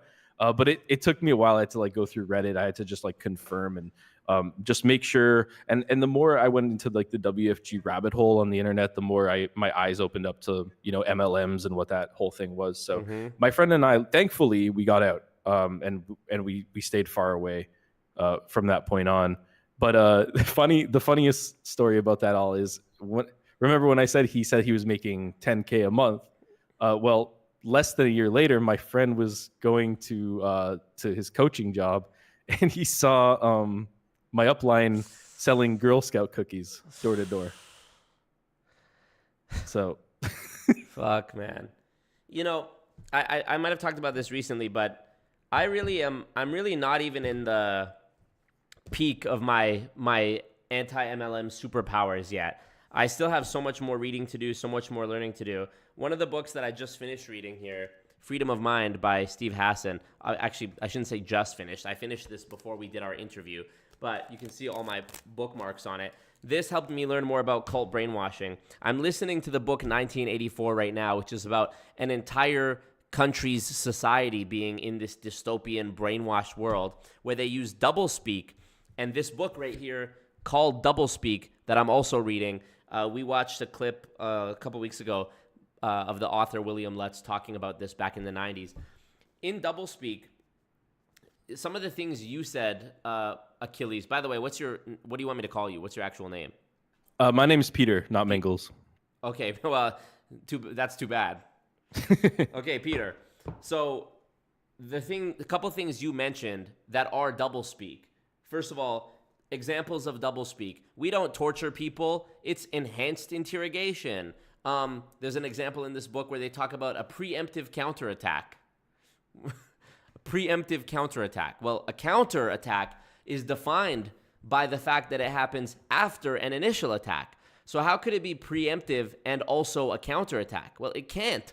This is just bureaucraties, misleading, misdirection, doublespeak language. A preemptive counterattack is just an attack. So there's countless examples of this.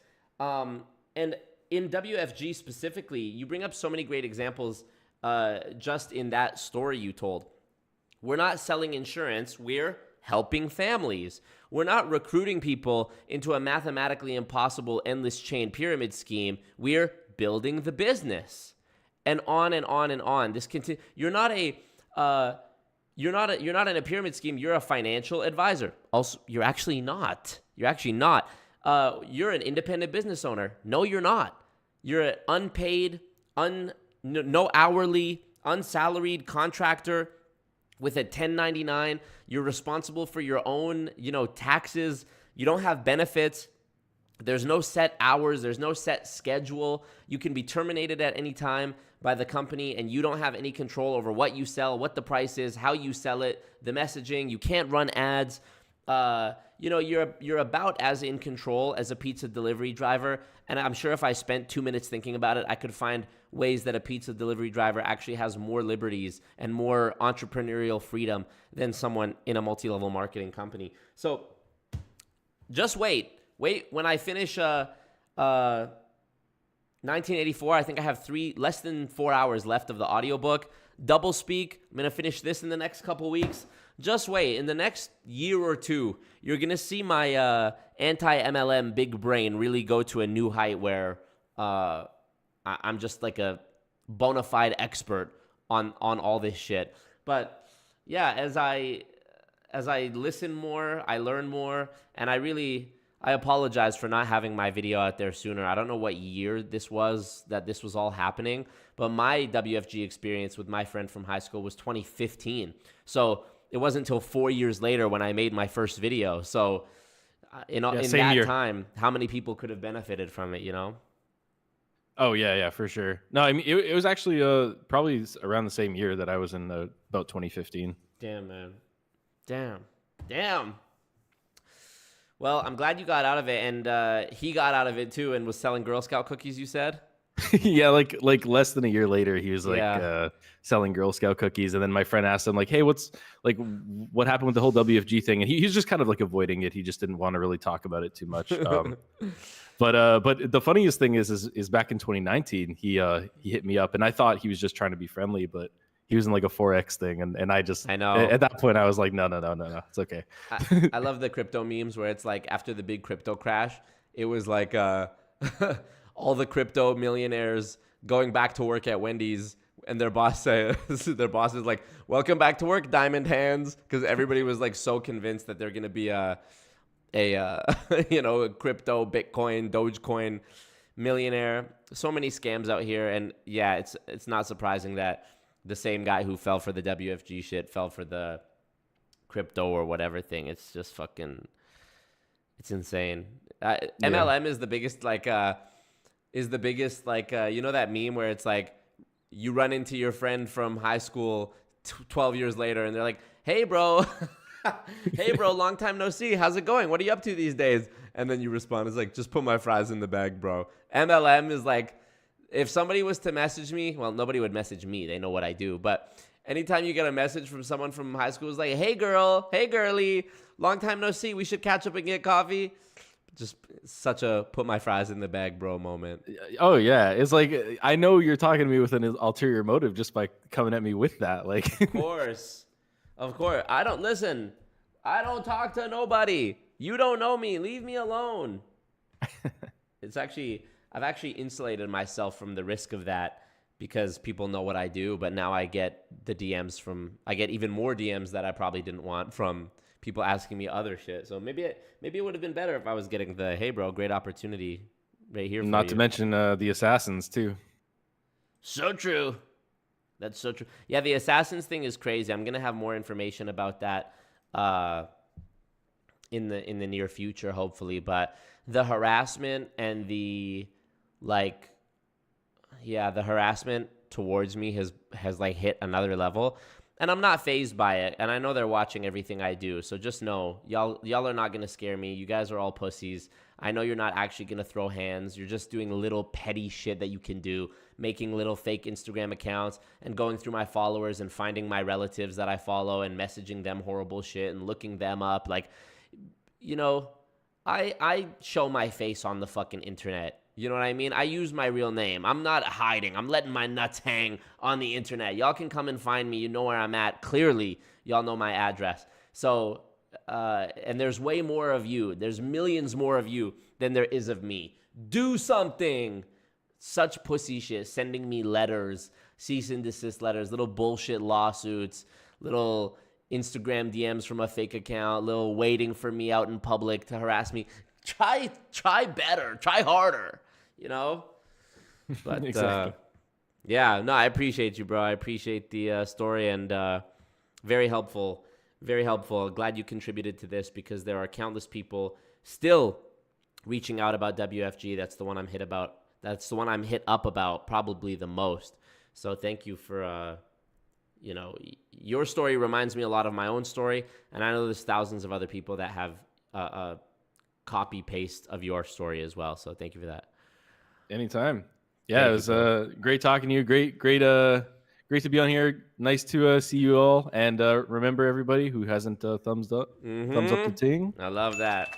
Thumbs up. And I hope to hear you on Losing Fortunes radio pretty soon. I hope so. Hopefully they invite you. It's gonna happen eventually. That's my goal. They better do it before I get all these books into my head and become all knowing. Of course. All right, bro. Good talking to you. You too, man. Take care. Peace out, Peter. Peter, everybody. No mingles. Peter, no mingles.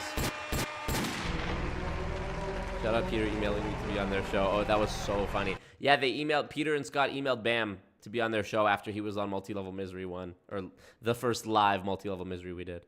So funny. All right, Jasmine, you haven't fallen asleep? Let me invite Jasmine up here. Jasmine, come on down. You're on The Price is Right. Hello? Hello? Hello. Hi. Welcome. Jasmine, are you going to be the first person to have your camera on during this episode or no? I can have it on. Up to you. Also, I want to apologize for you getting cut off last time.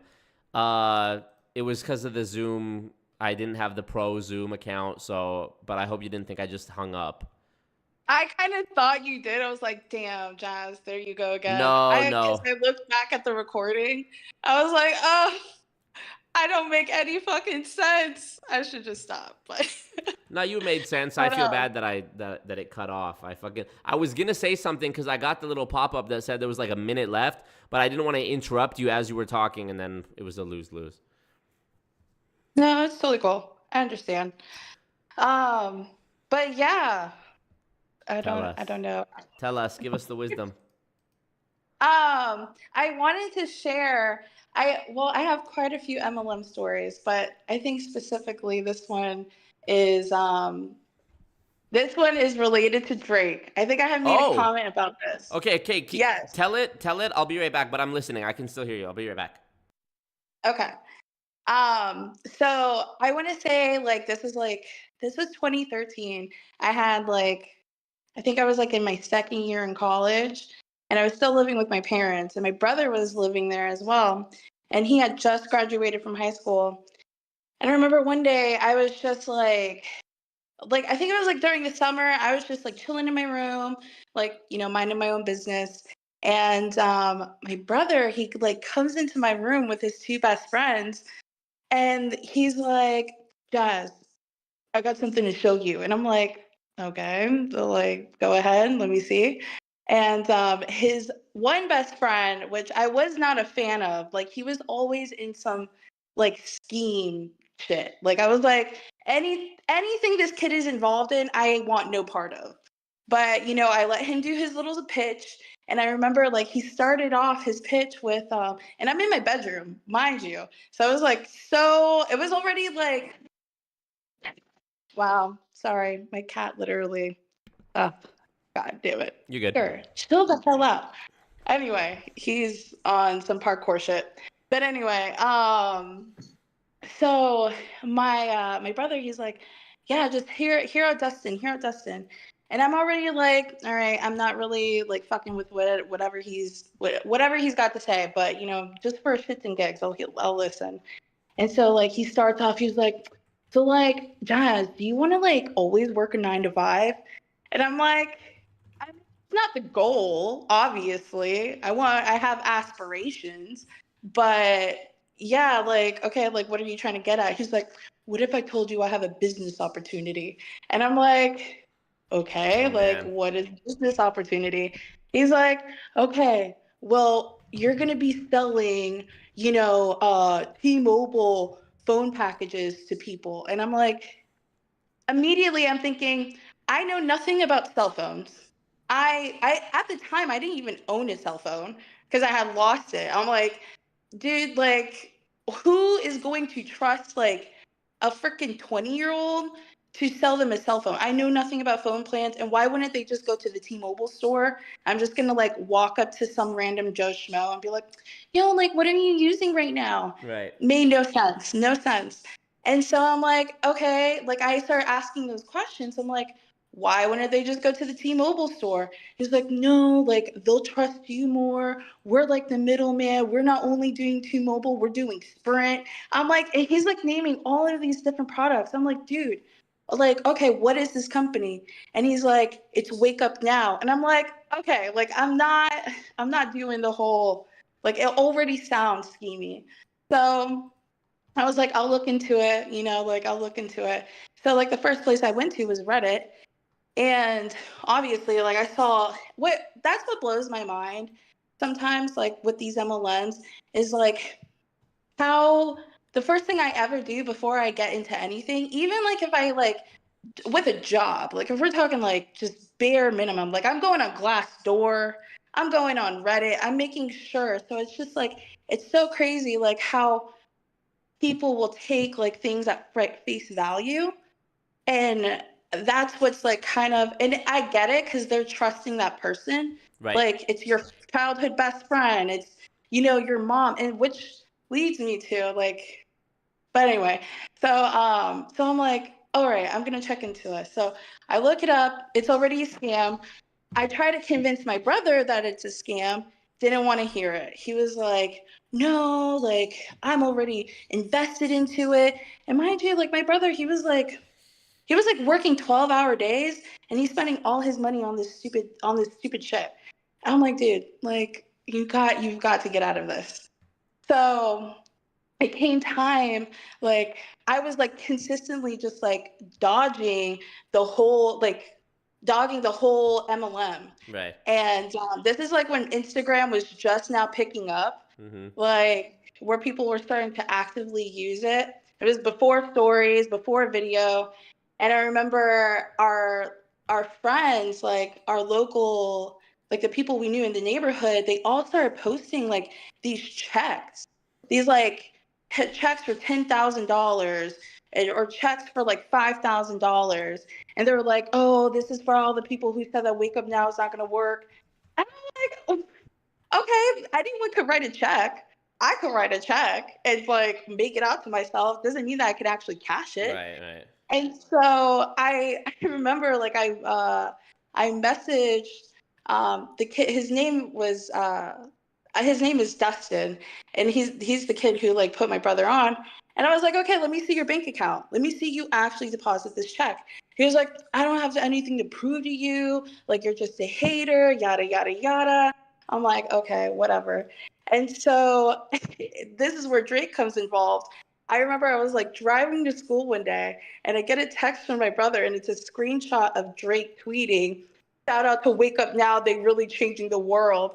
And I remember like at the time, like it was like popping off. Gotta like be fake. Specifically, It's gotta be fake. You what? It's gotta be fake.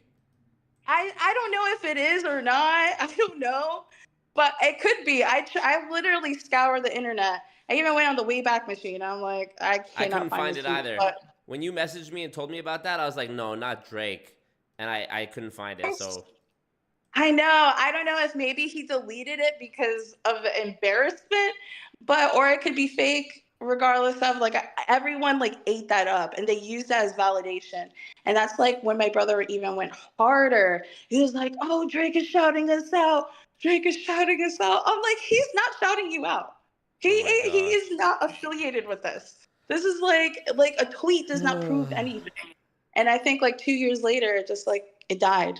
It like completely disintegrated. So that was the most intense MLM experience that I've ever had to like witness. To see like a multiple of people that I knew to be so invested in something that clearly was fake. Totally. I just want to say on public record, Mars is in her first timeout ever on this channel. Because she said, I mean, Drake is mid, ... ducks and covers. You didn't duck and cover quick enough because these shots still got you. That timeout still got you, Mars. So nice try, but your timeout will be over. For some reason, I wasn't able to choose a timeout length. I know that's a new feature. When I was in my friend Philip's stream recently, and I moderated. I timed somebody out, and I could choose for how long. And I think the default is just like 3 minutes or 5 minutes. But just watch yourself. Watch yourself, Mars, and everybody else saying bad about Drake. But what if she was just referring to the latest album? Then that's okay. That's okay then. But overall, Drake is not mad. Matter of fact, let me tell you something about Drake, okay? Let me tell you something.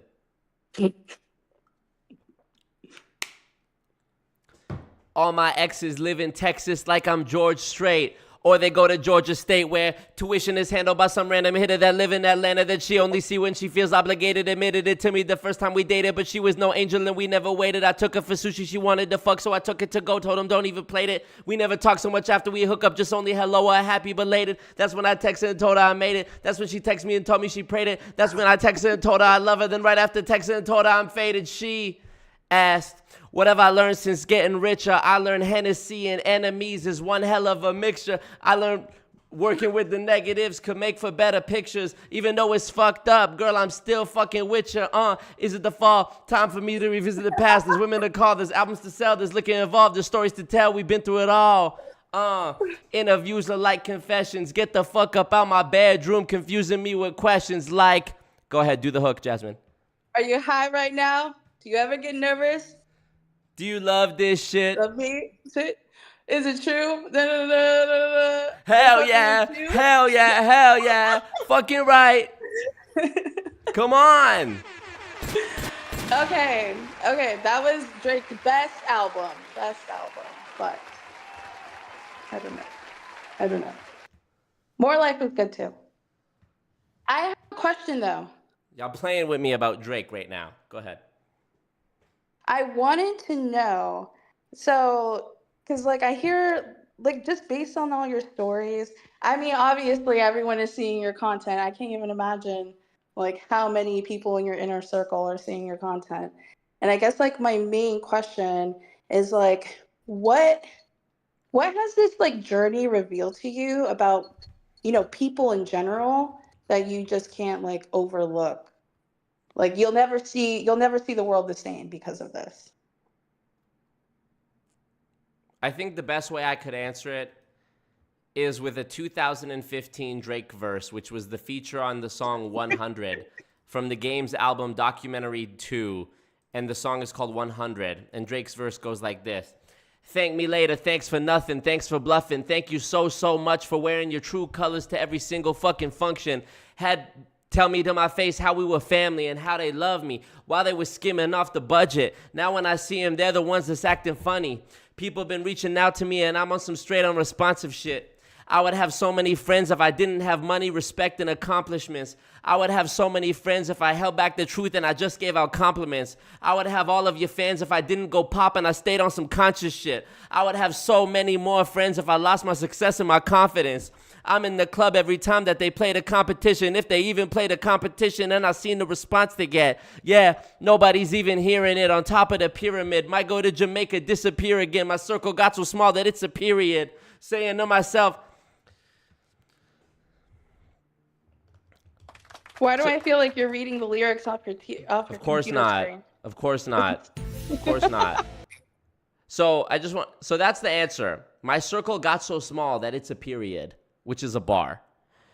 But I don't really know what you mean when you say, what does my inner circle think about it? What do you mean by that? Not necessarily your inner circle. I mean, like, what have you realized because of this journey? Like, what has it opened your eyes to that you necessarily didn't really expect when you were starting to make this content? Because I remember you said in a live that you wrote down ideas and building, right, before you started the YouTube channel, and you wrote down started infiltrating a pyramid or a pyramid scheme. I'm sure I guess my question is from that moment, from that beginning moment where it sounded like, oh, okay, I could do this, this sounds like fun, to where it changed into vigilante work. Where was the thing that, what was the thing that you're I can't really ignore this anymore? Because I feel like there are a lot of content creators that create content, but for the sake of creating it. Not necessarily with the intention of actually changing an experience or making an impact in the world. And I know you mentioned coffeezilla a lot, and I mentioned him the last time too, but I think I kind of correlate you two, because there was a point where coffeezilla was just uploading daily, and he would talk about just business related stuff. And now it's turned into full on investigations. Yeah. And that's kind of how I feel about your content. And I guess I'm just curious, where did the switch come from? What exactly, what was the moment? Well, there's a lot there. So, I mean, yeah, initially my channel wasn't just going to be about MLM, but then, I was going to continue doing other stuff. The MLM content was the most popular, and that is because there's an actual need for it. You make a good point. There is very little content out there that is actually purposeful and having a positive impact on the world aside from just mindless entertainment.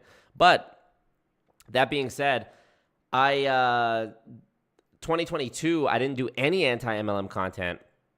I put out WFG Part 3 in the beginning of the year, and that was it. But I had mostly finished it during 2022, and it came out in January, or in 2021, sorry, but it came out January 22. So that year I didn't do anything, and it's not that the content I made during that year wasn't good. In fact, I think it was some of my best, but I overlooked one thing, which is that the YouTube algorithm is a very intelligent, sophisticated machine learning system that knows what the viewers want to see, and it doesn't matter how good the content is that you're making. If all of your subscribers come from one thing, which most of my subscribers came from MLM content, the algorithm just sees it as, oh, people didn't click through on this video you made that wasn't about MLM, so we're not going to service it to them, so it's going to, it sort of dies. And without it being promoted through other means or being a very highly searched term, it's not likely to grow. So I realized, okay, you know what? The channel as a thing would be better off focusing on a specific niche. But when I decided to come back to MLM, it was because even during that whole year of 2022, where I wasn't making MLM content, it never stopped. The amount of people the amount of people reaching out, asking for help, asking me to look into stuff. And I realized there's an opportunity here not only to put out videos that get views and make money as well, but to actually help the world. And I love when these MLM people say that I'm just doing this to make money, because if you take all the amount of money I make and then factor in the lawsuits and the headaches, it's like, for the amount of money I'm making, nobody would make this decision based on money. It's not like I'm making millions of dollars, you know what I mean? So, but anyways, yeah, it's good, and it helps people, and it's good for the world, and I want to have a positive impact. So that's really the bottom line, is I want to help do the right thing. How has it like personally changed you though? Like, do you have do you feel more jaded towards the world because of this journey? No. I mean, there's horrible shit all over, and I think I'm lucky that I have something that is altruistic. Yeah, exactly. NPAS in the Joe Biden voice. Helps the economy, hurts nobody. That's a great clip as well. I should put that on the stream deck. A lot of people struggle finding something they're passionate about. That's like the number one thing you hear from young people. It's like, what? There's no point to any of this. The economy, I'll never own a house, which is true. But it's hard for people to find purpose. So I think I'm lucky. And, you know, I think more important than saying what it has done definitively is what hasn't happened. And what I've never done. And there's something that I've never done that I think is the biggest takeaway from this. That is true. You want to know? I like that. Do you want to know what it is that I've never done? Oh, okay. I thought it was not joining an MLM. No, it's something else. No. Something bigger. What is the thing? I never fucked Nikki because she got a man, but when that's over, then I'm first in line. And the other day in her Maybach, I thought, goddamn, this was the perfect time. We had just come from that video. You know, LA traffic had a city slow. She was sitting down on that big butt, but I was still staring at the video. Titties, though. Low key or maybe high key. I've been peeped that you like me, you know?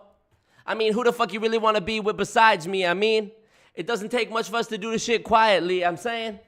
She say I'm obsessed with thick women, and I agree.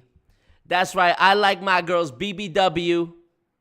Type to want to suck you dry and then eat some lunch with you. Eat some lunch with you. So thick that everybody else in the room is so uncomfortable. Ass on Houston, Texas, but the face look just like Claire Huxtable. Oh, you the man in the city when the mayor fuck with you, the NBA players fuck with you, the badass bitches doing makeup and hair fuck with you. Oh, that's because I believe in something and I stand for it. And Nikki, if you ever trying to fuck, just give me the heads up so I can plan for it. Pink print. Wow. Round of applause.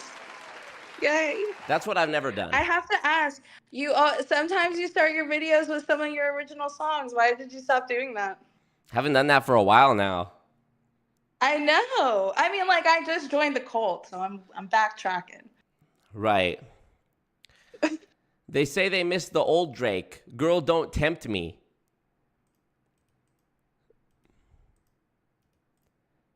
I don't have a comeback for that.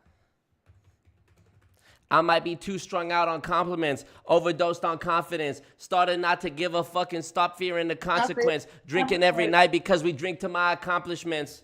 Something, I'm floating in and out of consciousness. Thank you. So I don't know what to tell y'all. Mars, you're back. Yes, I don't know what to tell. Mars, if I haven't convinced you after all this, I don't know what to tell you. I had the Dono go for the Drake break. I gave you all three. I didn't even say no. We didn't even fill it up.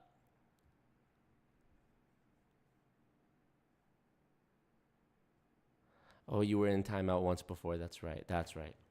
So yeah, Jasmine, thank you. I appreciate you being on here, and thank you for coming back, even though it accidentally hung up on you last time.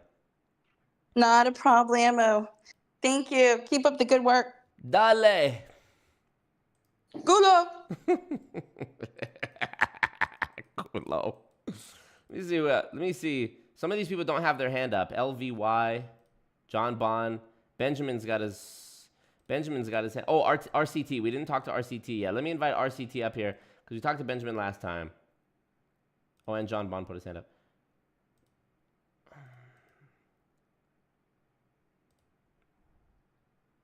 Coolonomics. So true, Ignacio. Thank you, Ignacio. All right, RCT, I've invited you up. Motherfucker fell asleep.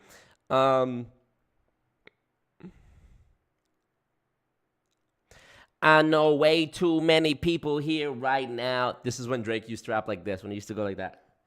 That I didn't know last year. Who the fuck are y'all? I swear it feels like the last few nights. We've been everywhere and back, but I just can't remember at all. What am I doing? What am I doing? Oh, yeah, that's right. I'm doing me. I'm doing me. I'm living life right now, man. And this what I'ma do till it's over.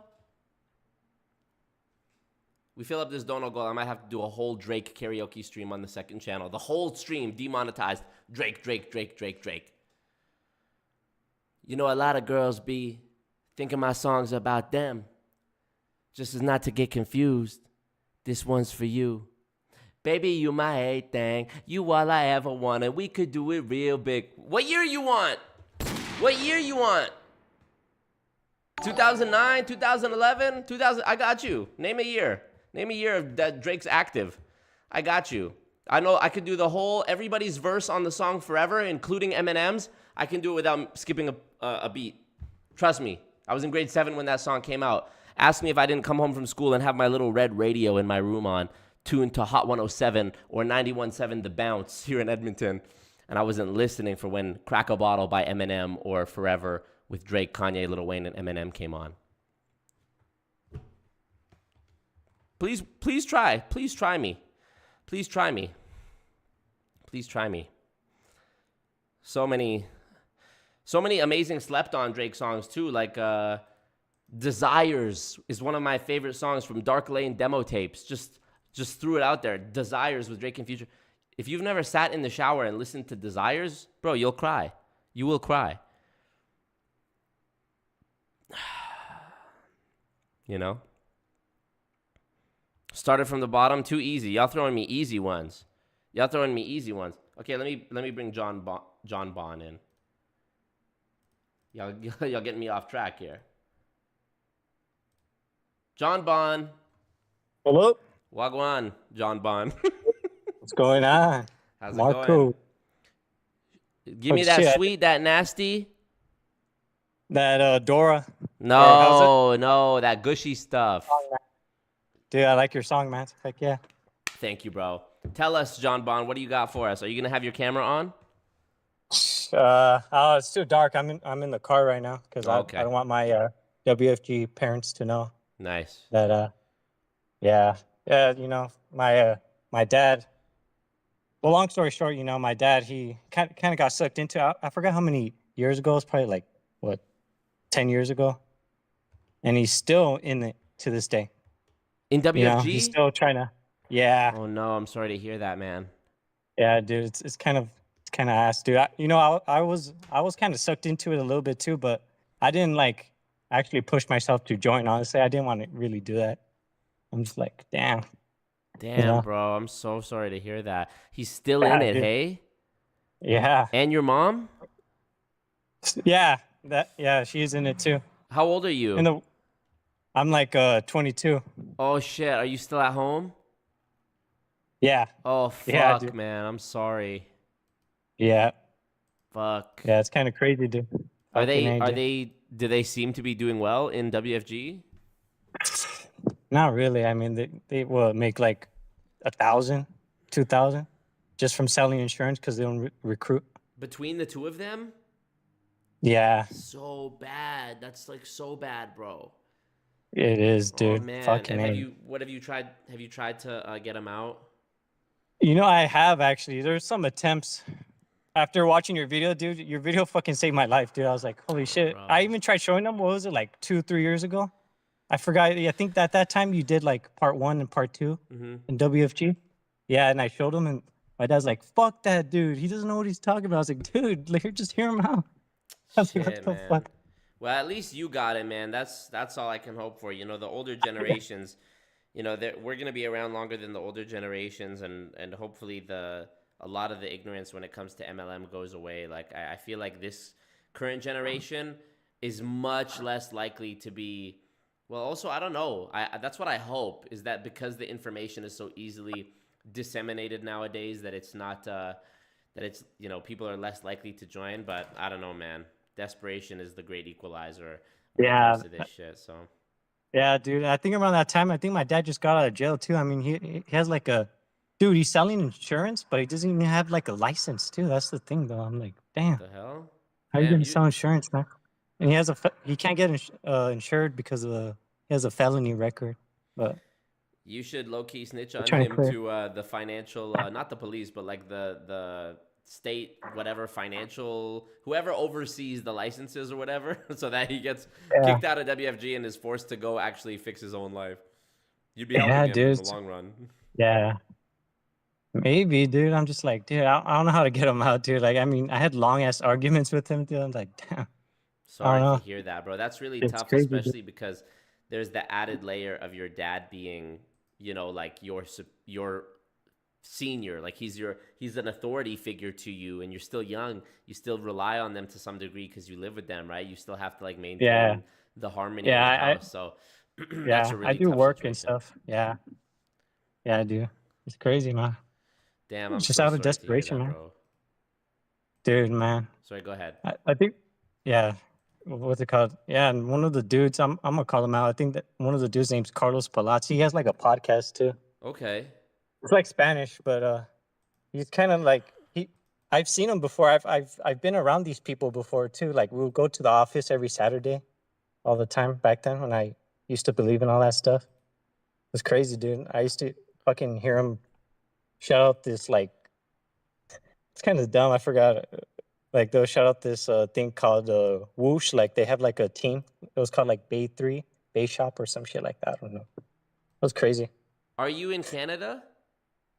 No, I'm in Southern California. Oh my goodness. Yeah.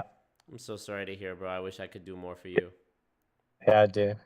I remember even going to those conventions too, seeing Ed Milet, seeing all these people. Another guy named Jeff Levitan or Gray Cap or some these fucking not that well known people at all. Like John Smiths, bro. John Smiths, a bunch of John Smiths on stage.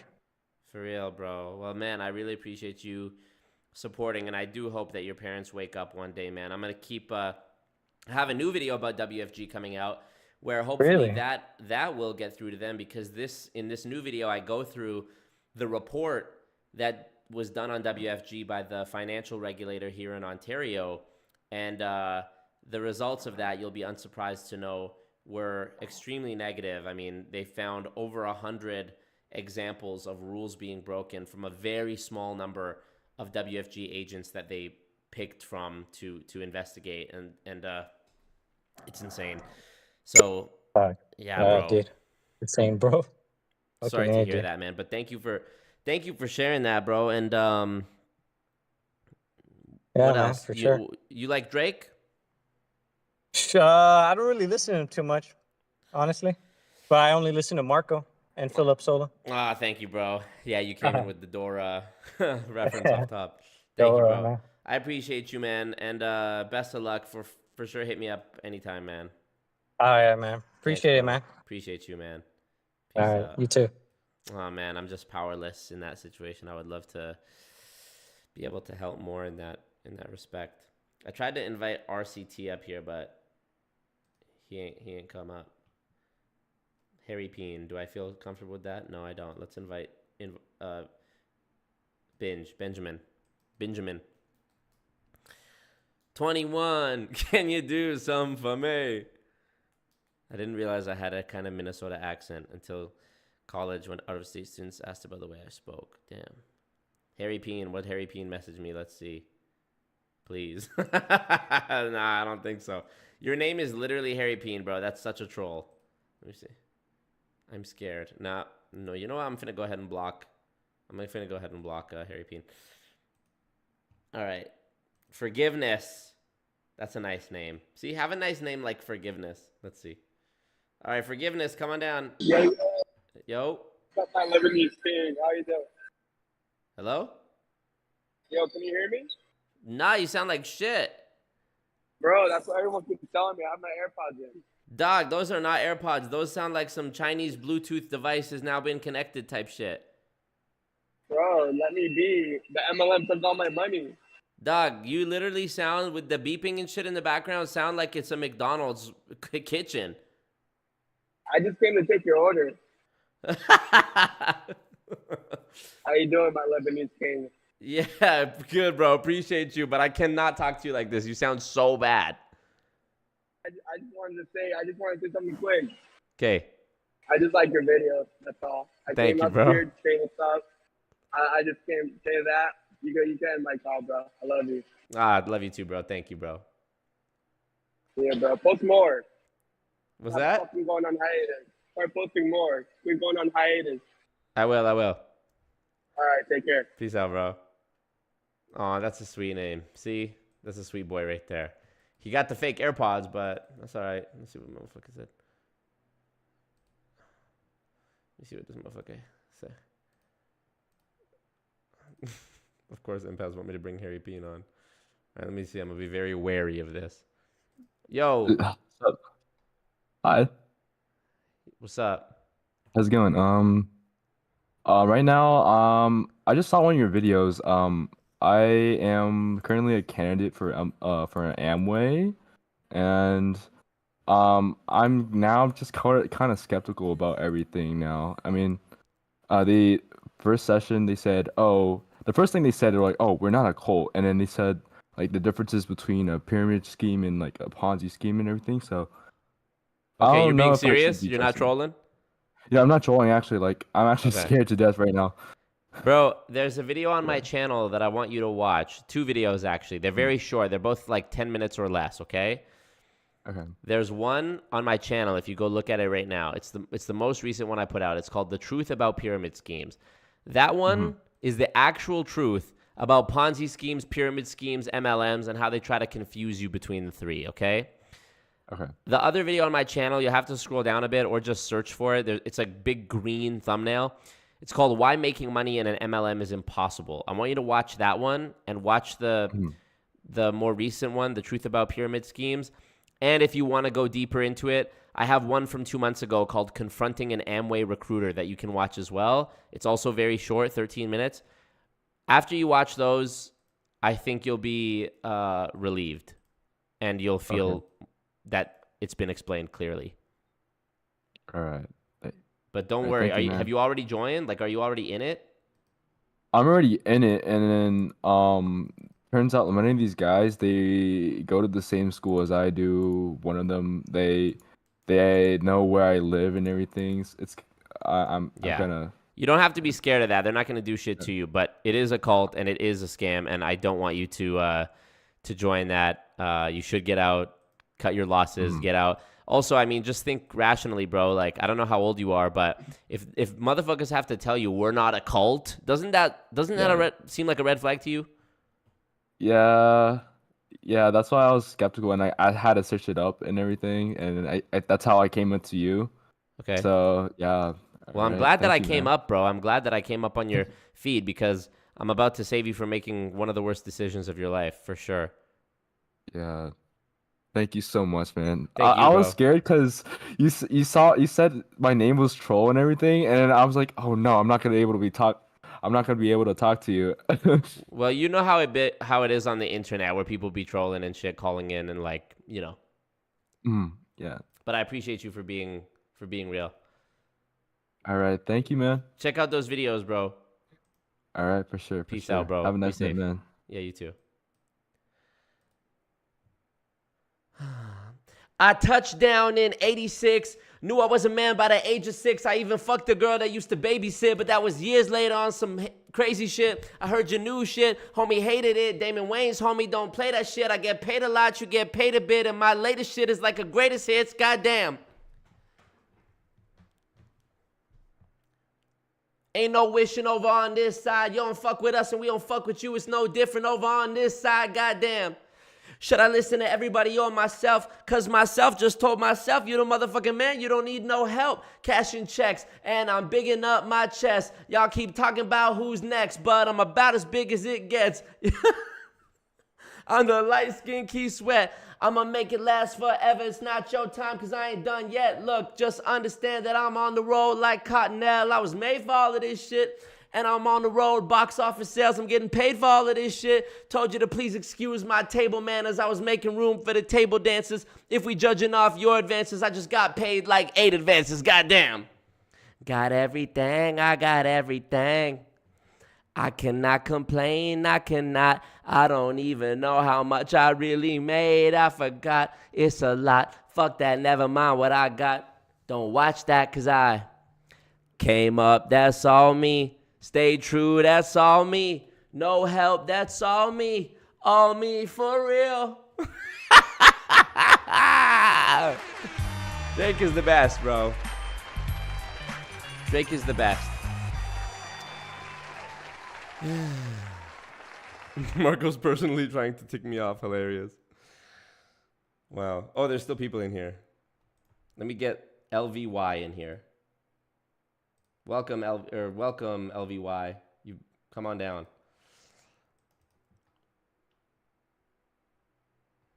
Don't go to end Drake break, right? What up, LVY? Marco, we just spoke on the phone. It's Fernando, bro. I just want to wrap something real quick with you. Go ahead. Rich off a mixtape. Got rich off a mixtape. Probably shouldn't be driving. It just got so much hard I can't even see it straight. I can't even see it straight. Nah. Fuck with me. I buy the shots. Live a little. Because niggas die a lot. You want to take it off from that? You're sort of doing it off beat. What? You're sort of off beat. And lie a lot and not the truth. That's right. I fucking said the living proof that you. Oh, are you doing Underground King? Are you doing Underground Kings right now? Yeah, Underground Kings. I actually don't know that one. Oh my god. I know I said name and a year, but no, I know what you mean. Damn. Go ahead, kick it. You got it. But you know which one? Oh, I mean, you identified it though. Choose one I know. Choose a different one I know. I mean, obviously Marvin's Room. That's a classic. Honestly, Take Care is not my forte. I mean, I thought you knew the album like the back of your hand. Not that album, no. That was still early on, bro. Let me see. Which one could we do? Take a shot from me? Huh? I can see it in your eyes. No. That ain't the right energy for this. Let me go ahead. No, hold on. I'm gonna find something. Oh, Make Me Proud. You must know Make Me Proud by Nicki, and also Nicki Minaj in there. You know what? Well, I already did the Drake verse from Only, didn't I? Hold on. I got you, bro. I got you. Let me. Take Care really is not my album. All right, how about we do there's so many, bro. There's so many we could do. What a Time to Be Alive, Plastic Bags.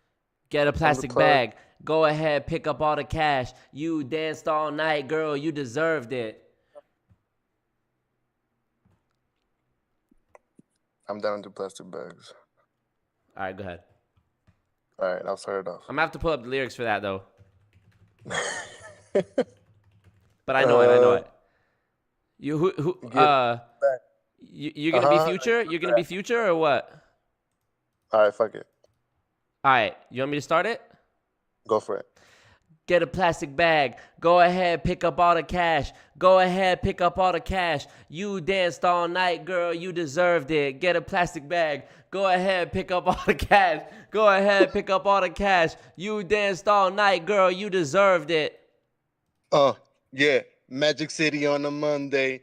Ask us treat shit like church on Sunday. Nigga, look at us like maybe one day. Maybe one day. But for now, nigga got the ones with me. I be in the club with the bands. Like I got the keyboard and the drums with me. Maybe one day, you will understand how I get it, though.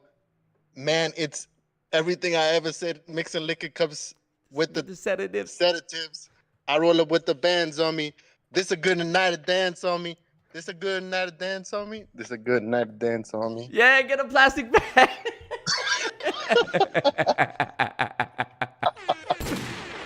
Awesome. Thank you, Fernando. I appreciate you coming back in for that. I appreciate it, man. Appreciate you, bro. Peace out.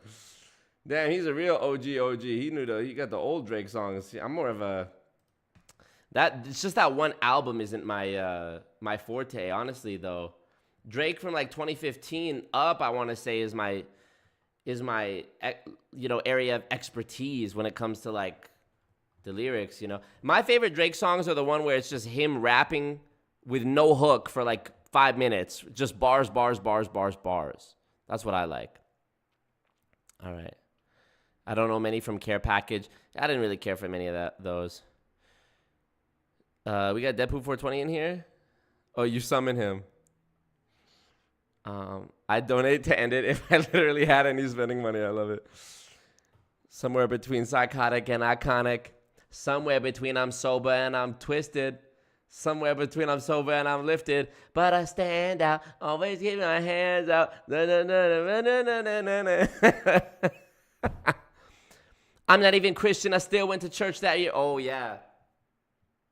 Yeah, that's an amazing song. How About Now? That'll break your heart. Y'all don't know How About Now by Drake? Give me the first line. I know the lyrics. Always felt like my vision being bigger than a bigger picture. Crazy how you gotta wait until it's dark out to see who really with you. Crazy how even when it misses, shit'll come back around to get you. Crazy like all my ninjas. Crazy like all my ninjas. Remember when you had to take the bar exam? I drove in the snow for you. Man, crazy. Bought your dad a bunch of shit for Christmas. He didn't even say thank you. Woo! You didn't really fuck with me way back then, but how about now? Because I'm up right now. Got a lot of subs right now. Oh, the MLM suing me. Crazy. I have not seen the double speak T-Mobile is pulling. We need the Beachbody update.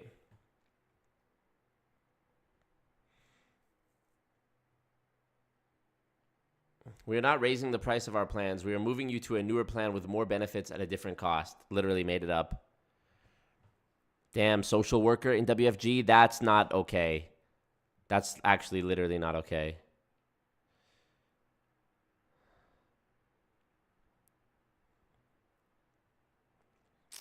Okay, let me keep reading. Marco, a passion fruit type boy? Nah. Mars, you should call in. Marco, answer uncheesed. Is they in there? Nobody in the audience has their hand up in the Discord, so I literally don't know what y'all talking about. Literally nobody. Look. Oh, you just mean in the chat? Yeah, I got you. Let me show y'all something.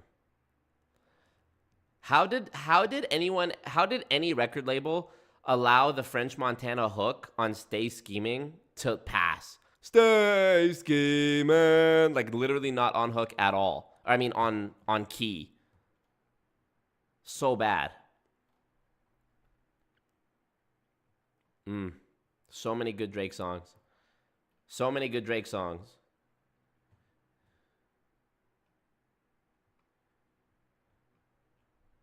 Ooh, is there more? I have a rule in my house. If Is There More comes on shuffle, on a gym playlist, whatever, you're not allowed to skip it. You have to listen to the whole thing, and then you can go back to your business, keep skipping and doing whatever you want. The song Views, it's always the album ender song that's like bars for minutes. On the most recent album, it was the 8 a.m. in whatever, Colorado or whatever the fuck it was. But Views, off the album Views, Lamborghini moving like I'm Christian Bale, and I'll never sell my morals for the ticket sales. Crazy. Drake battle. Ooh. You're Drake. Yeah. See, that's how good Drake is all those versus battles that rappers are doing on Instagram and shit. No one could hold a candle to Drake. Remember they did that tour back in like 2014, Drake versus Lil Wayne? Thank God they did it then, because nowadays it would be totally unfair. Drake has more hits than Michael Jackson, more number ones than Michael Jackson.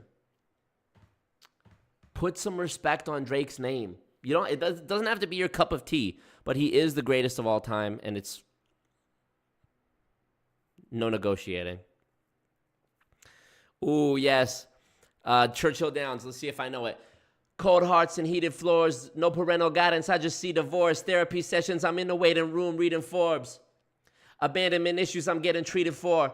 How much water can I fit under the bridge before it overflows? My son's gotta learn that forgiveness is a lonely road. The wheels on his crib like mobile homes. Something, something, something, you know what we on. Anyways, I don't know. Yep. Are the good Drake songs in the room with us? That's a timeout. This is gonna be a timeout.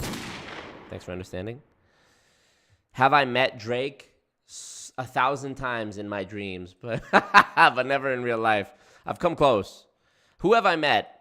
What celebrities have I met? Let's see if I can pull this up. Instagram. What's my Instagram? Always Marco.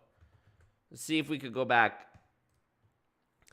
This is not all of them. A lot of the pictures I archived or deleted from my actual public IG feed because I just felt like I didn't like how I looked or I looked way too young. Let's just go back though. There is still a lot of old stuff on there that you can see. Here's some. Me in French Montana. I was literally 18 in this. This is from 2014. Look at me. Me in French. Stay ski, man. Me and Post Malone before the face tats. Me before the beard. Very nice guy. Ray Shremmerd. I ain't got no type. Bad bitches is the only thing that I like. Also, their song Swang, slept on classic. Their song Lit like Bic. Crazy song. Me and Ty Dolla $ign. This was actually the same night. It was like an indoor festival at the water park, and I was driving Ray Shremmerd, but obviously Ty Dolla $ign was there as well. Machine Gun Kelly. Oh, he's growing the beard in back in 2017. Okay. I worked with Machine Gun Kelly and his band 6 times. ASAP Ferg. This was at the studio I worked at. Shout out to ASAP Ferg. A Boogie. Very nice guy. Gary V. You want to take your... Imagine your mom's getting shot in the fucking face. Ram Riddles. Shout out to Ram Riddles. Amine. Nav. You know that I'm up. And then shout out to this is before the Forex days. This was a premonition before the Forex days, 2019. This is what they were all posting. Hashtag money in minutes, you know? Can't make this shit up. Cannot make this shit up. Crazy shit.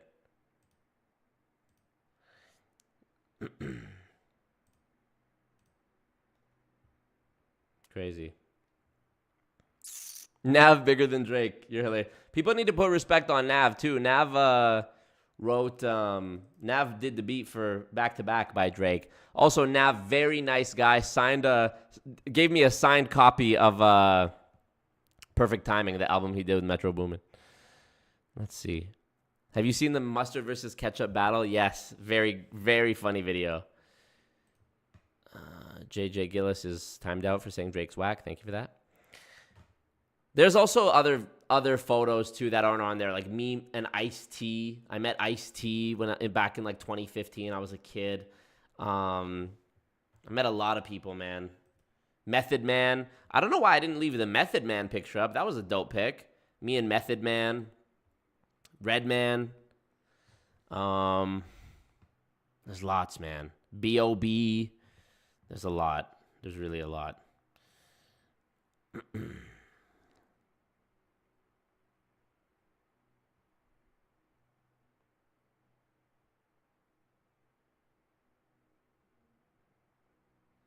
All right. Man, bringing up my disapproval of Drake brings the same petty emotional reactions as when I say I don't like iPhones. We love it. We love the iPhones, don't we? We love them. Let me go back down. You toying with it like Happy Meal. Woo! Sliming you out for those kids' choices you made. Huge bar. Giselle, weirdos in my comments talking about some Millie Bobby. That's on the new album. You're one of them weirdos, Giselle. He has an odd relationship with Millie Bobby Brown. People will reach for anything to try to bring Drake down because he has had an unprecedented career when it comes to having no slip-ups. There is not one controversy. There is not one, there's not one L that Drake has taken that, that people can point to. Not one. It's crazy. It's really crazy.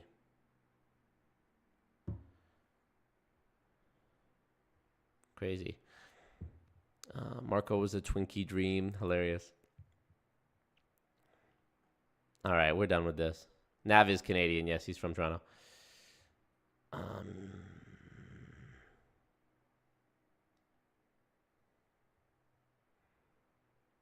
We got one on stage. Oh, no, I haven't met 2 Chainz.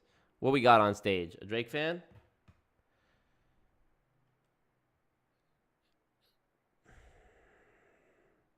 Mars talking about Scarface, Czarface, or MF Doom. Come on now.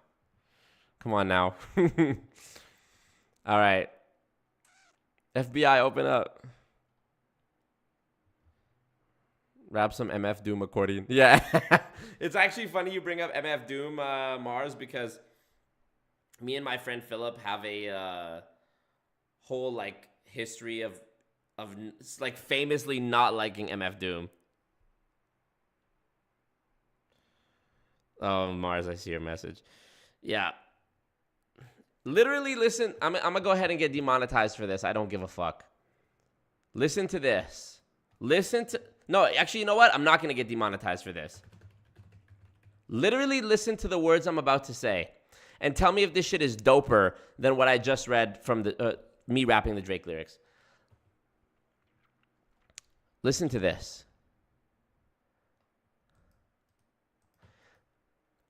Living off borrowed time, the clock tick faster. That'd be the hour they knock the sick blaster. Dick dastardly and Muttley with sick laughter. A gunfight and they cut to the mix master. What the fuck are you talking about, bro? What are you actually talking about, MF Doom? That means nothing. You're saying nothing. No disrespect. I know he's dead, but I mean, come on. What's that one song where the lyrics were so stupid? Libbity jibbity schmick shiggity gibbity. Come on, bro. Oh, was it Hoe Cakes? Anyways. All right, y'all. That's all I got for y'all. How long? I feel like we've been doing this 3 hours. Maybe we'll have to do a Drake appreciation stream on the second channel next time I do one. Appreciate you guys. Thank you for being here. Thank you if you supported, you know, whatever. Thank you guys. And don't do drugs. And I'll talk to y'all soon. And if you want to support me, I got some big things coming. So you know the Patreon and the Streamlabs and all that. Okay, thanks guys. Peace out. Peace. Later. Marco. I can't wait to hear Scott and Peter talking about me rapping Drake. Billions and billions. Because you'd be in jail. Let's indict the motherfucker. Let's indict. Peace out. See you on Discord.